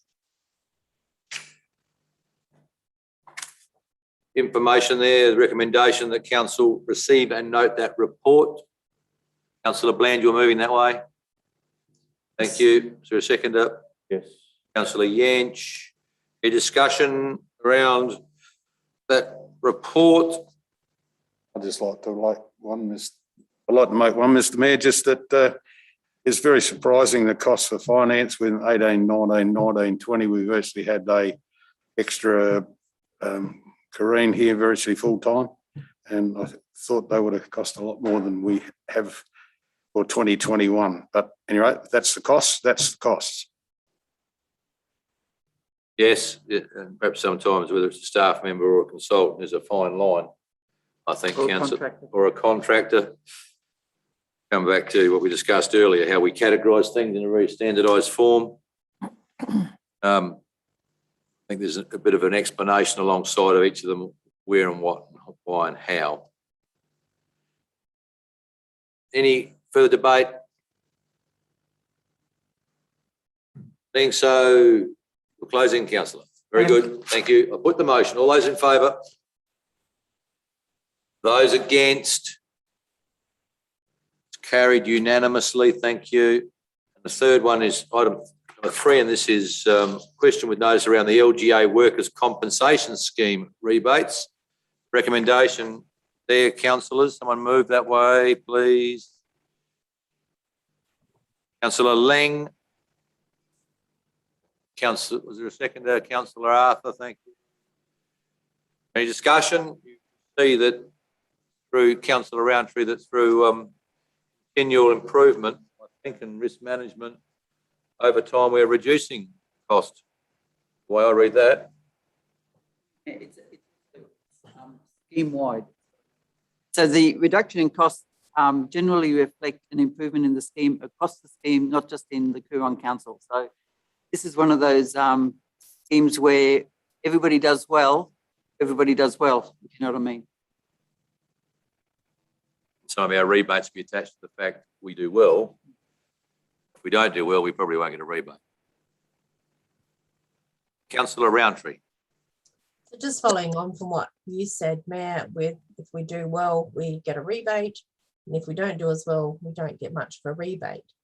I gather, for looking through the LGA Workers' Compensation Scheme website, which has previous reports in there, I noticed that in 2012, the Coorong Council were presented an award and $15,000 in prize money or something for management of contractors in a regional council.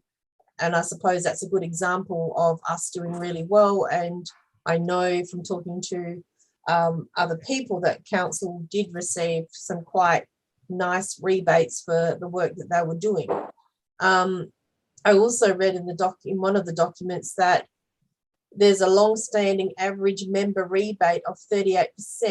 I'm not sure whether that is 38% of the total 10-something million they had at the time, or whether it's 38% of what you pay. But if you look at what we get back to our expenditure, in 2015, it was 3%. And then in 2020, it was 6%. And years 17, 18, it was 12%. So to me, I'm not sure what the maximum rebate is you can get, whether it's maximum 50% or whatever, or is it 25%? But I think it shows that there's probably room for improvement. And I gather we are working towards getting those rebates higher as much as we can. Okay, thank you. And I think, councillors, a couple of years ago, we got some funding, partial funding, to put the fence around the locomotive and the playground from memory out of this organisation. So you can get improvement that by negotiation. Is there anyone else wishes to enter this debate? Okay, Councillor Leng, what are you closing or you? Close. Thank you. I'll put the motion. All those in favour? Those against? It's carried unanimously. Item 12.1, Plant and Fleet Asset Management Plan Endorsement for Community Engagement. There's a recommendation in two parts there for community engagement. Move Councillor Bland, I'm taking. Is there a seconder?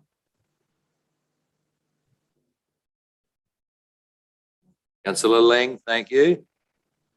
Any discussion around this? To endorse the draft 2022 to 27 Plant and Fleet Asset Management Plan for the purpose of public consultation for 21 days and then bring it back to the Audit Committee.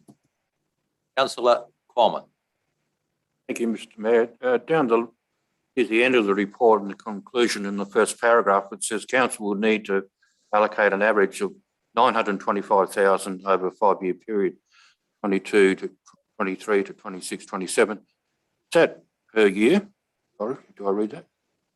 Yes, Councillor. Thank you. Any further discussion around this item? Councillor Roundtree. When you talk about, or when the motion talks about going out for public consultation, what is that going to entail exactly? Is that just putting the document on the website or a meetings plan to talk about this? It doesn't include face-to-face meetings like documentation, unless council wishes us to do that, but we weren't planning to do face-to-face. No, just when you say, I don't know, I mean, in some ways, when you say public consultation, there's an expectation or that it means you're going to go and talk to the public. I would say that we should possibly say for the purpose of public consultation, online public consultation or something, so that there's no expectation that council's going to hold a meeting and one person can come and give their view. So I don't know. I just think it's useful sometimes to just outline what it is exactly you're going to do. It's an online consultation so that people are aware of it. Through you, Mayor, what we can do is in the updates that we do in the local newsletters, the Lakeland of the Tail and Bend Times, we can put in there the consultation will be feedback to council and or online as you suggest, but there'll be no face-to-face. So we can make that clear in that. Thank you. Sure, all comments will be assessed and collated, councillors. Okay, any further debate? Therefore, Councillor Bland, you're closing again. Very good. Consider it closed. Oh, very good. Thank you. I'll put the motion, two parts as it reads in the recommendation. All those in favour? Those against? It's carried unanimously. Number 2, sale of surplus plant and fleet. There is a report there. Recommendation: the council receive and note the information regarding the sale price of surplus plant and fleet items being the following: Mitsubishi water truck, the Isuzu water truck, the Fendt tractor and its profiler. Councillor Qualman, are you the mover? Thank you. Is there a seconder? Councillor Bland. A discussion around that process? Just one question. Certainly. Regarding it, I thought the profiler and the Fendt tractor were to be sold as a separate unit instead of a combined unit. I will refer this to the director. Auction as combined unit. I understand your question, councillor, and the director will have the answer. Thank you, and through you, Mr. Mayor, initially the Fendt and the profiler were advertised separately, and there was very little response, and it was the advice of the auction house to combine them, and that was how they were sold. Thank you. Further debate? There being none, you'll close, councillor Dunn. Thank you. I'll put the motion. All those in favour? Those against? It's carried unanimously. Number 3, proposed changes to the drum muster service. There is a recommendation. Councillor Roundtree and Councillor Ling, I hope you're the mover and seconder. Yes. They're right, they're nodding of heads. Thank you. Any discussion around proposed changes? On my question would be, it would be that we move the fenced pen, for want of a better word, at Canalpin to the waste depot side. Is that what I read into this over the next 6 months? Will Drum Muster fund that, or how will that work? So Drum Muster, I remember discussing this with their people in Canberra at the Assembly. Very keen to get more drums back in the system, and I think this will actually achieve that result of giving us more opportunities to bring drums in. This is an enhanced service, Mayor. It's a very enhanced service compared to having to meet a certain day, which you always seem to be busy on. A question on that, Mr. Question, Mayor, Councillor Bland, yes. is really about how will we get that information out now to the general public, because it is an improvement. So how do we make sure that particularly the landowners actually are aware? We're doing a campaign on that. We will probably put it out with the information that comes out for the 3 newsletters every month. If the Mayor does a video over the next couple of weeks, we'll put it in the video for him to talk about it. And the LAP newsletter, which is probably the target audience. Thank you. The next normal drum muster is the 11th of October, but when do we anticipate going over to this system? Right away. So councillors, I can probably even bring a drum in as a prop if we do the little video. I'll probably have some. Can we hand a leaflet out at the next drum muster to those that are bringing the drums in? Just a handheld. We could have pamphlets or something. Thank you. And my reading of the report is it will allow drum masters to probably pay more than perhaps they have been up to now for us to keep our dumps open. Therefore, help defray our costs in that area at the same time. Good. In the last hour, I understand, of the dump opening hours will be the drum muster hour. So that should work pretty well. Thank you. Mr. Mayor, question to you too, Matt. Will the holding pens or whatever you call them, be able to actually be big enough to hold bees if you're going to do it on because you won't be coming and crushing them, you'll only receiving them, is that right?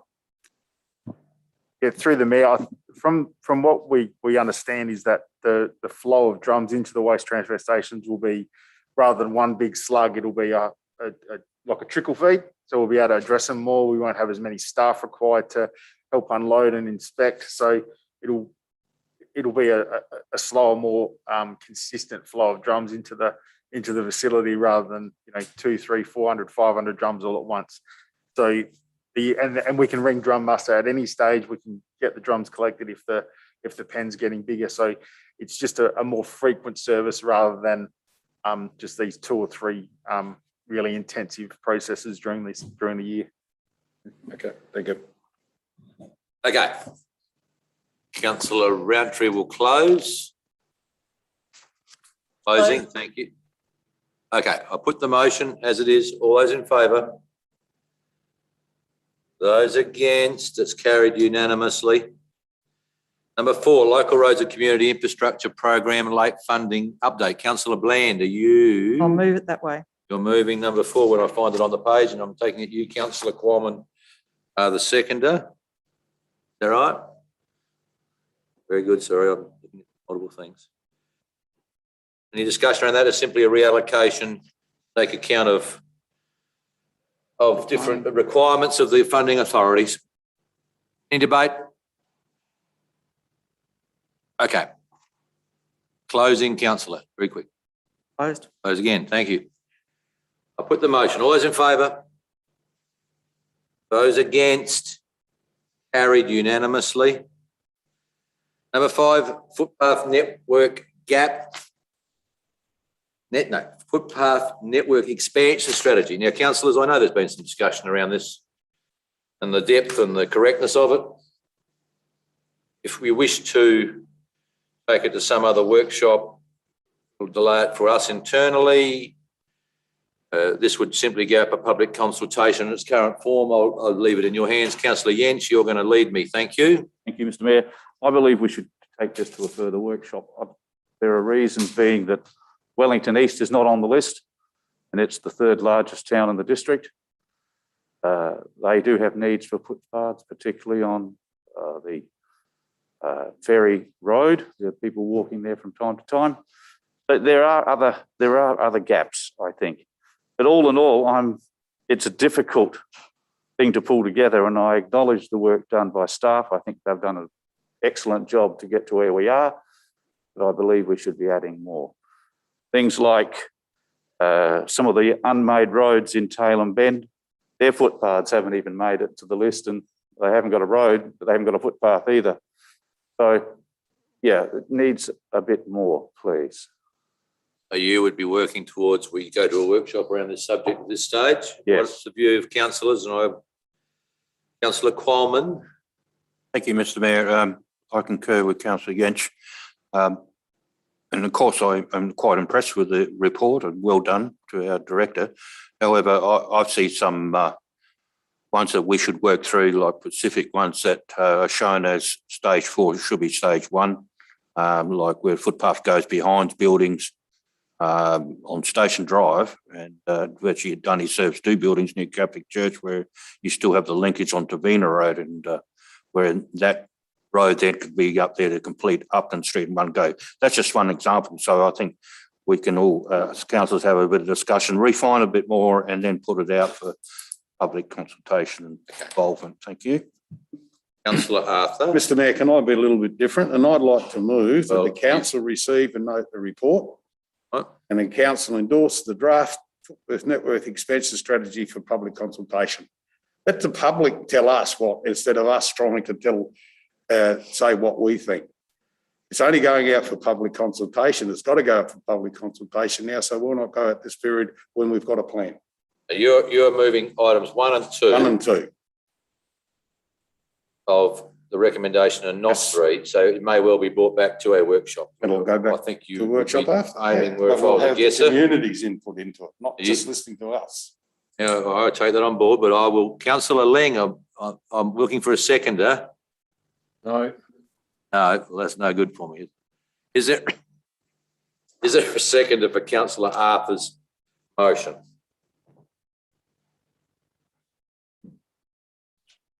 Yep. We can have a workshop whenever we like, but sorry, I've got two hands. I'm going to go with councillor Taylor first. You a seconder? I'm a seconder. Thank you. Councillor Roundtree, do you want to speak for or against the motion now? I was going to second, but I will speak for the motion. I think it probably makes a lot of sense. So yes, I speak for it. Councillor Lang. Comment through the chair. I have submitted a report. In general, I do agree with this, and I've been pushing for this for more years than this present council, for a budget to be put aside every year for new construction of footpaths. But the proposed list that is presented in this report, stage 1, 2, 3, out to 5 years, interestingly, does not include vision of any priority given to supply of footpaths around the Meningie Medical Precinct, Jalara. We've got letters from Jalara dating back well past 2006, and the poor response of this council to address the needs of the aged from Jalara home and access to the township via West Terrace, and also to the hospital. Still not being addressed, not even in this report. There is nothing in the report indicating supplying footpath access to our sports precinct. Everything is for the school and the CBD and Meningie. This needs workshopping. I know it's only needs public consultation, but I do not agree with the list as presented in this report.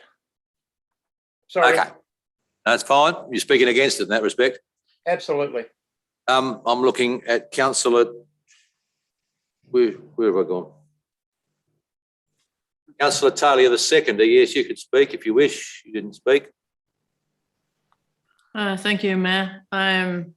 That's the point of public consultation, isn't it? So that the public, if it's well publicised, then the public have the opportunity to say what they think is most important regarding the footpaths. Footpaths is a long time coming, and I believe that it needs to be driven by the ratepayers who use the roads and the footpaths, not driven principally by the councillors. It needs to be driven by the ratepayers. They will tell us in no uncertain terms why we need a footpath, where we need a footpath.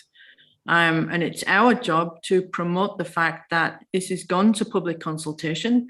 Get in now, tell us why we need a footpath and where we need those footpaths. And we need to make decisions based on what the community wants first up. And I'm sure that they will come up with reasons for why their particular footpath is more important than others. Likewise, it would also give Wellington East the opportunity to say if they want footpaths. So they live there, they would know whether they want footpaths or not. For it not to be driven specifically by individual ideas. So there are some very vocal people living in Wellington East who will be the first ones through the door when it comes to public consultation, telling you exactly what and why they think should happen. So at the end of getting that information from the community, then we can revisit the order of works or the proposal regarding what should be done when and which ones should be done first, etc. Which is why I will fully support this motion. Okay, who else?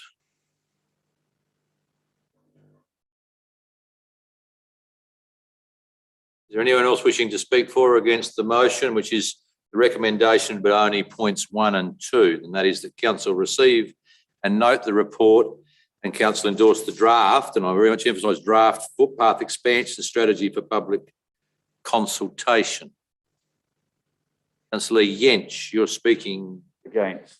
against. Thank you, Mr. Mayor. Look, in principle, it sounds good, but the point being, point two, I can't endorse a draft that misses out the third largest town in the district.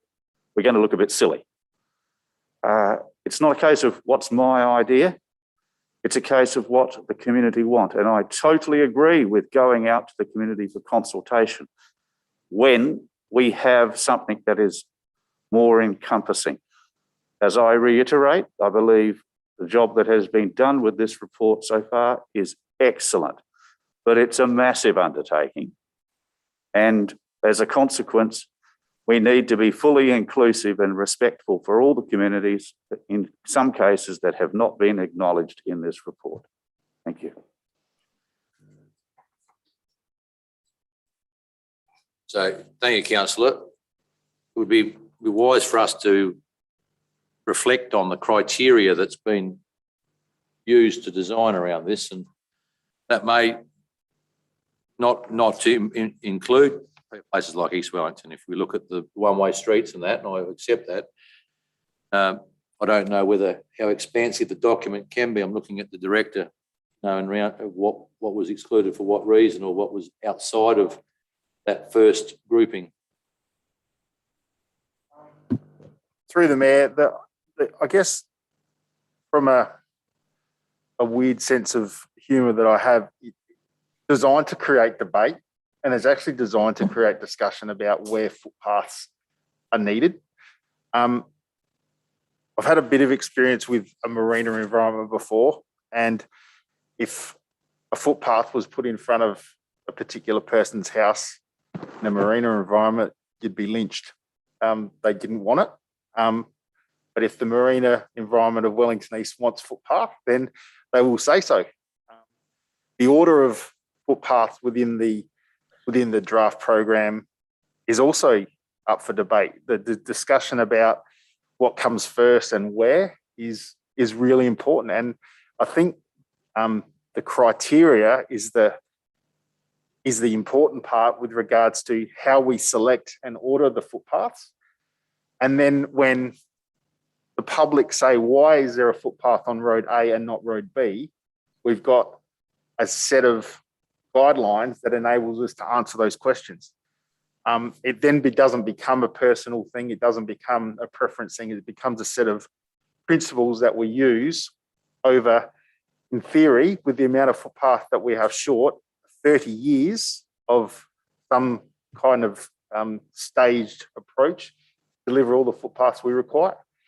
This is just the first little part of it. As it says in the report, there's 50 kilometres of footpath that are required throughout our region on residential streets.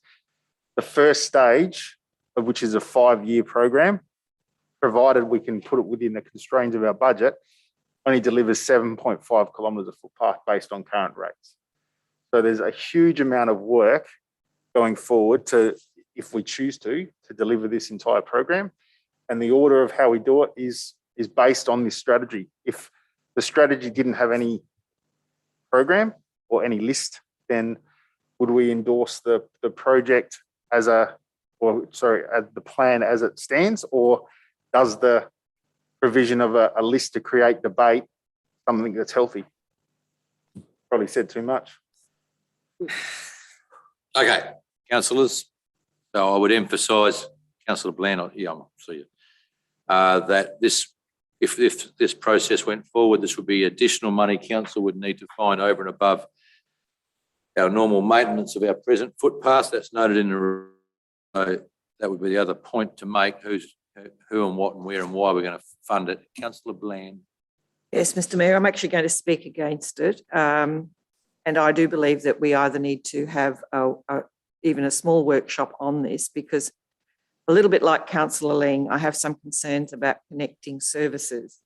And I see that as a priority, whether it be a school, a health service. We have an ageing population. We need to make sure some of those receive some of the priority in there. And some of that conversation may need to happen with those organisations around their needs. not just around whether, you know, somebody needs a footpath at the back of wherever. And I don't want to get into whose footpath is right or wrong, because that's not for me to judge that at this point, but I do believe in connecting services. It is about that safe walking, safe wheelchair, safe whatever implement you might be using to get along in all of our towns. And I would like to see us look at that as a part of it, and at least have that addressed before we get into putting it out to the community, because I think most people want to be safe. Okay. Anyone else? Or Councillor Arthur will close. I'd just like to close the debate by saying we'll have a workshop, we'll come up with what, we'll change a few colours on a few lines there, and then we'll go out to consultation.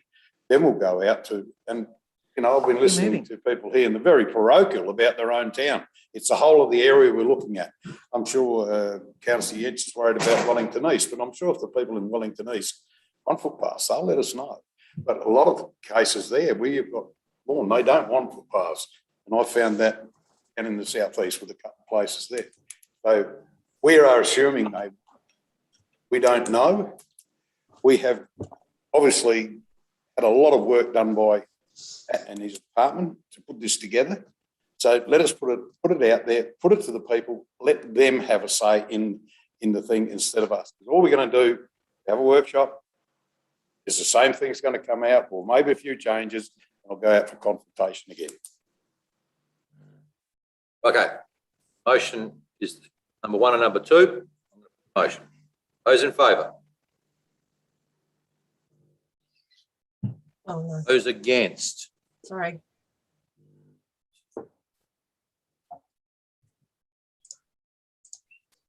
So voting against it is Councillors Qualman, Gench, Gill, Bland and Lang.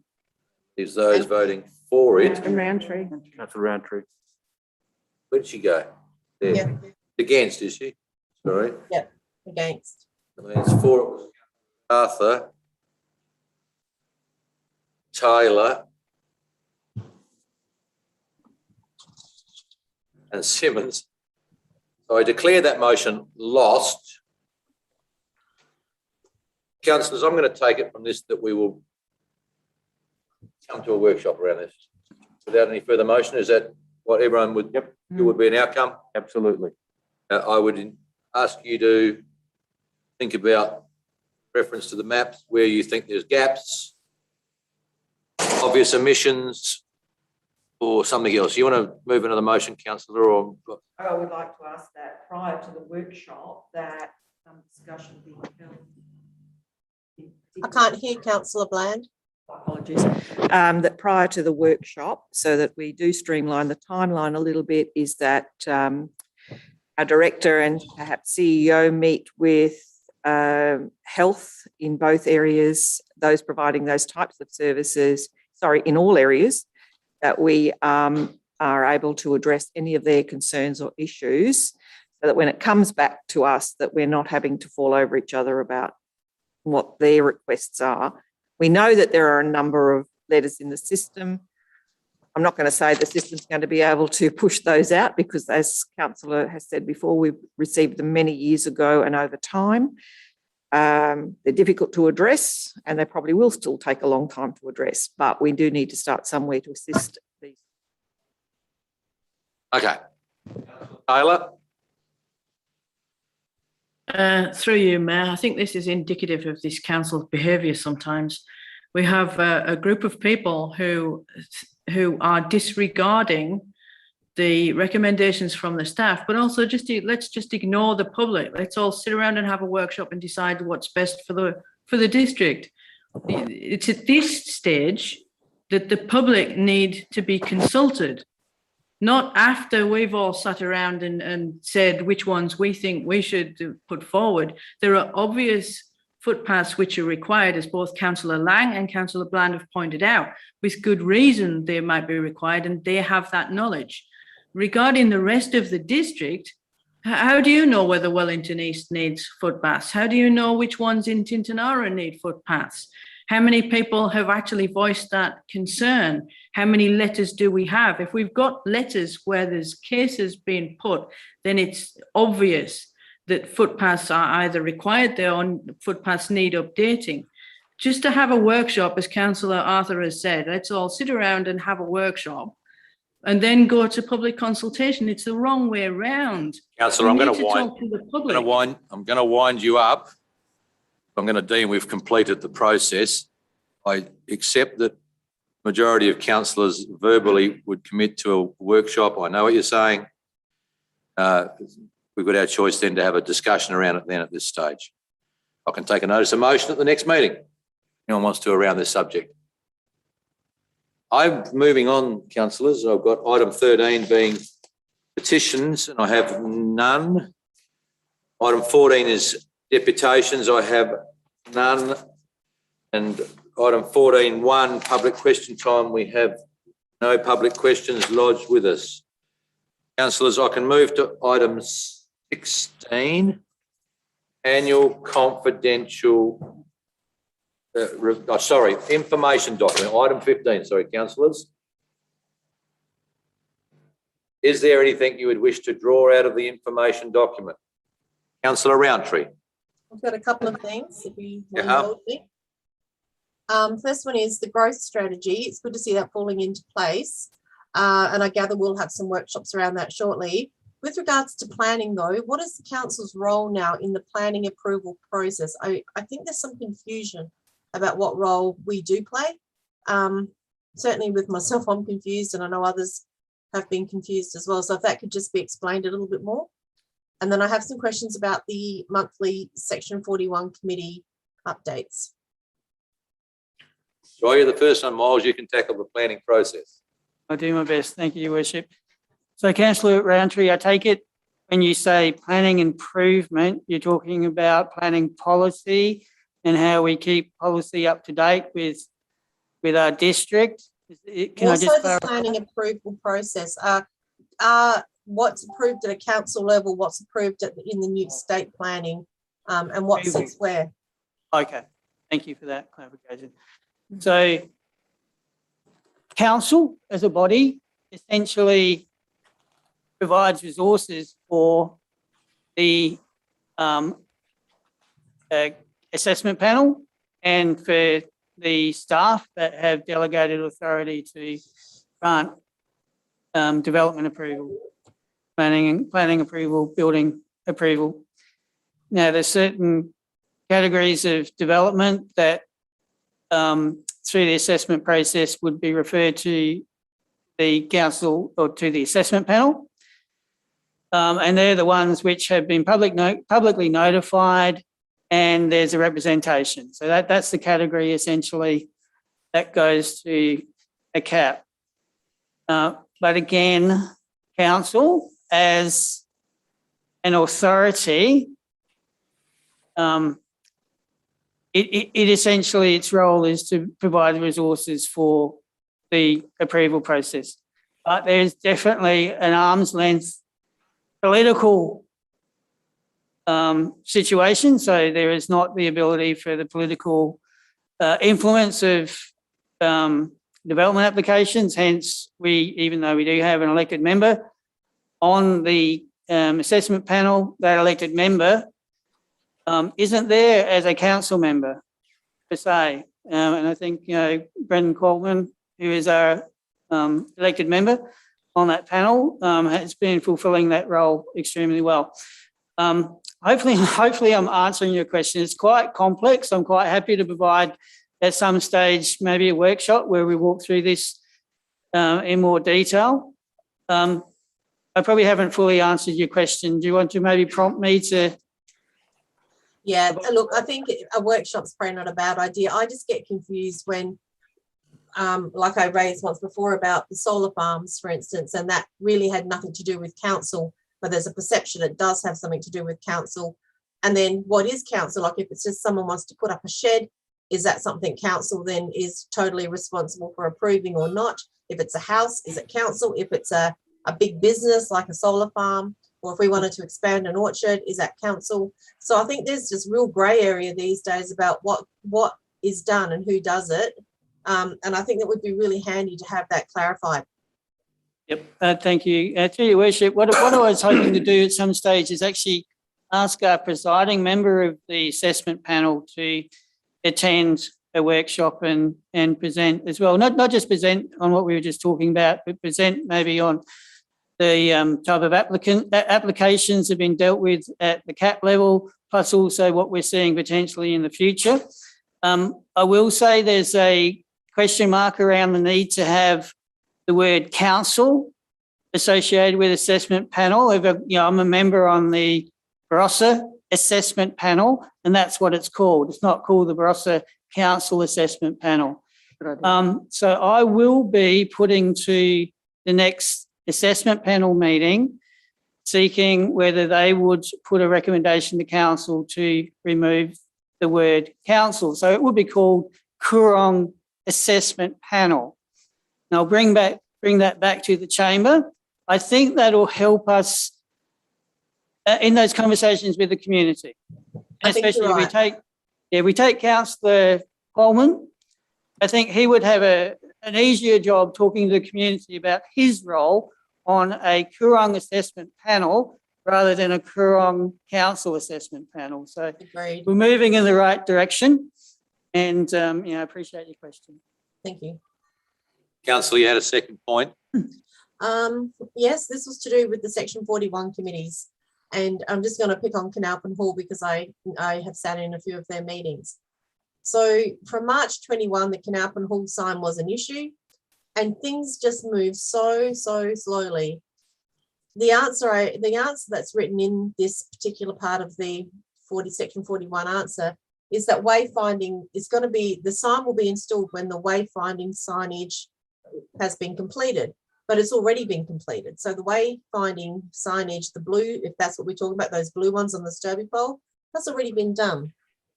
So I don't see how replacing a sign that sits out the front of the hall now becomes part of, we'll get it done when the wayfinding project is done. And now reading that answer, there's an expectation, there's only an expectation, so we're not even sure, but that might be done in 2022. It's a sign. I just don't see why these things need to take so long to get done. And then this is something that's still required, like, they need a cover for the sinks, or there's a quote that's been received for blinds. What really frustrates me with council is halls and things that the community are using. Anything they want just takes forever to get sorted, sometimes years and years, to get really basic things done. Yeah, then we sit here and we want to say we're going to spend $1,000 on sending now someone to a LGA conference in Adelaide. Now, no, we're not doing that now, but this is where I see a real disconnect between what the community actually want to see happen. And some of these things are really small, but they just take years to get resolved. And I just fail to see how come it takes so long to do the most basic of thing for our community in halls and clubs, and there's a range of things. So I was frustrated when I read that.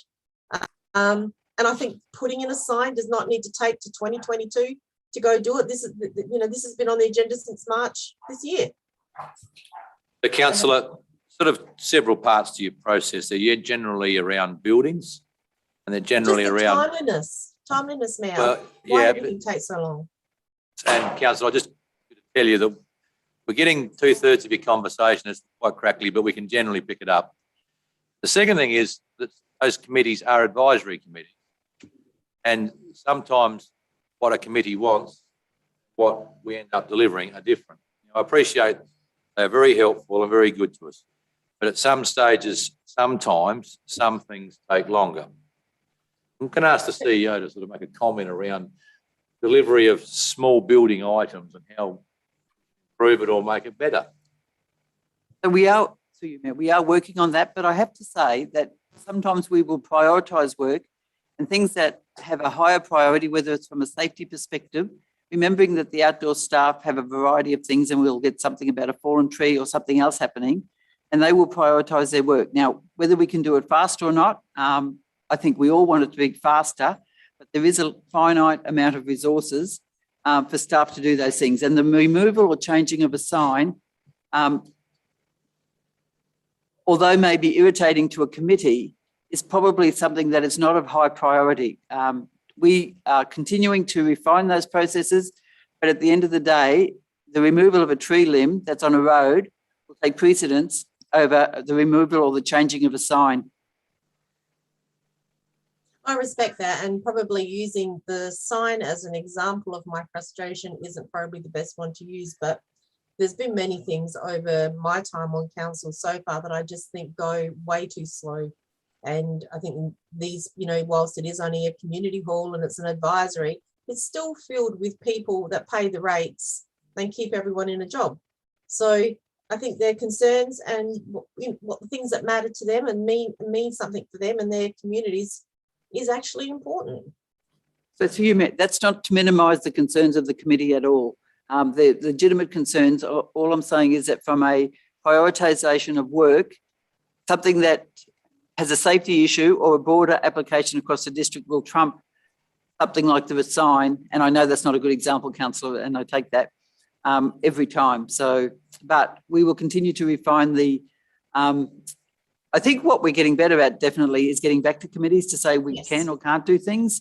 Yes. And so the next step for us then is to look at what is on those outstanding lists. And we've been doing a lot of work around that. So, but it will always be a prioritisation in terms of what's important or what's a safety issue or what needs to be done on top of a whole list of things that needs to occur at any particular point in time. Thank you. Anything else, councillor?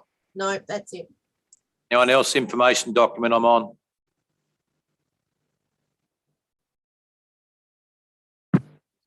Further from the information document, we move on. Oh, just one question, quick One question, councillor Arthur. I've heard nothing back on. I don't think there's been anything sent out to elected members. But what happened with the consultation period and with Wadmore House?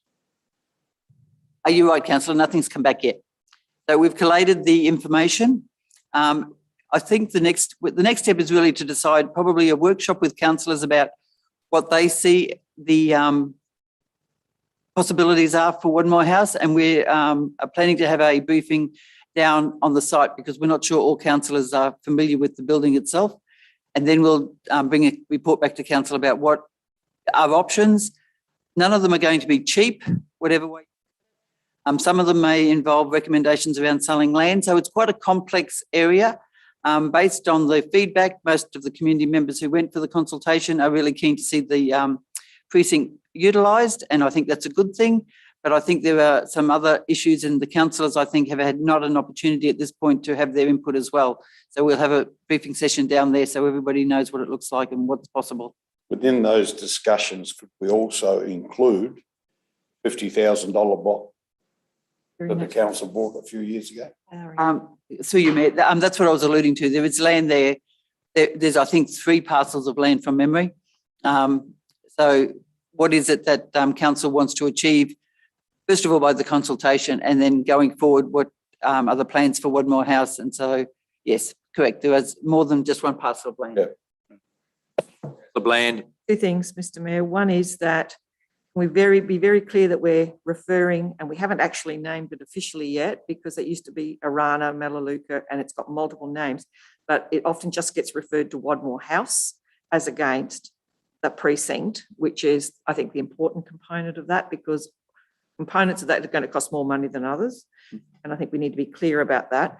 The other thing is I'd like to actually thank the CEO. Reading through her report, I note that she's mentioned a visit to the Meningie Area School last night, along with Matt James, to talk about the library, and the chairman took an opportunity to talk about some other options and that may or may not come to council in the future. But I thank you for your time and effort last night in the middle of a storm to come down and talk to the governing council. Thank you. Thank you, councillor. Okay. Still in the information document, but I'm ready to go. The Orchid Walk was a success, The Orchid Walk, yes. which I couldn't make, unfortunately, but it was a success. Okay. Item 16, councillors, annual confidential item review. There's a recommendation there. Can someone move that we do that process? Councillor Jench. The 2 that are moving that way. Is there any discussion? Being done, I'll put the motion. All those in favour? Those against? That is carried unanimously. Can I just go through this process of asking the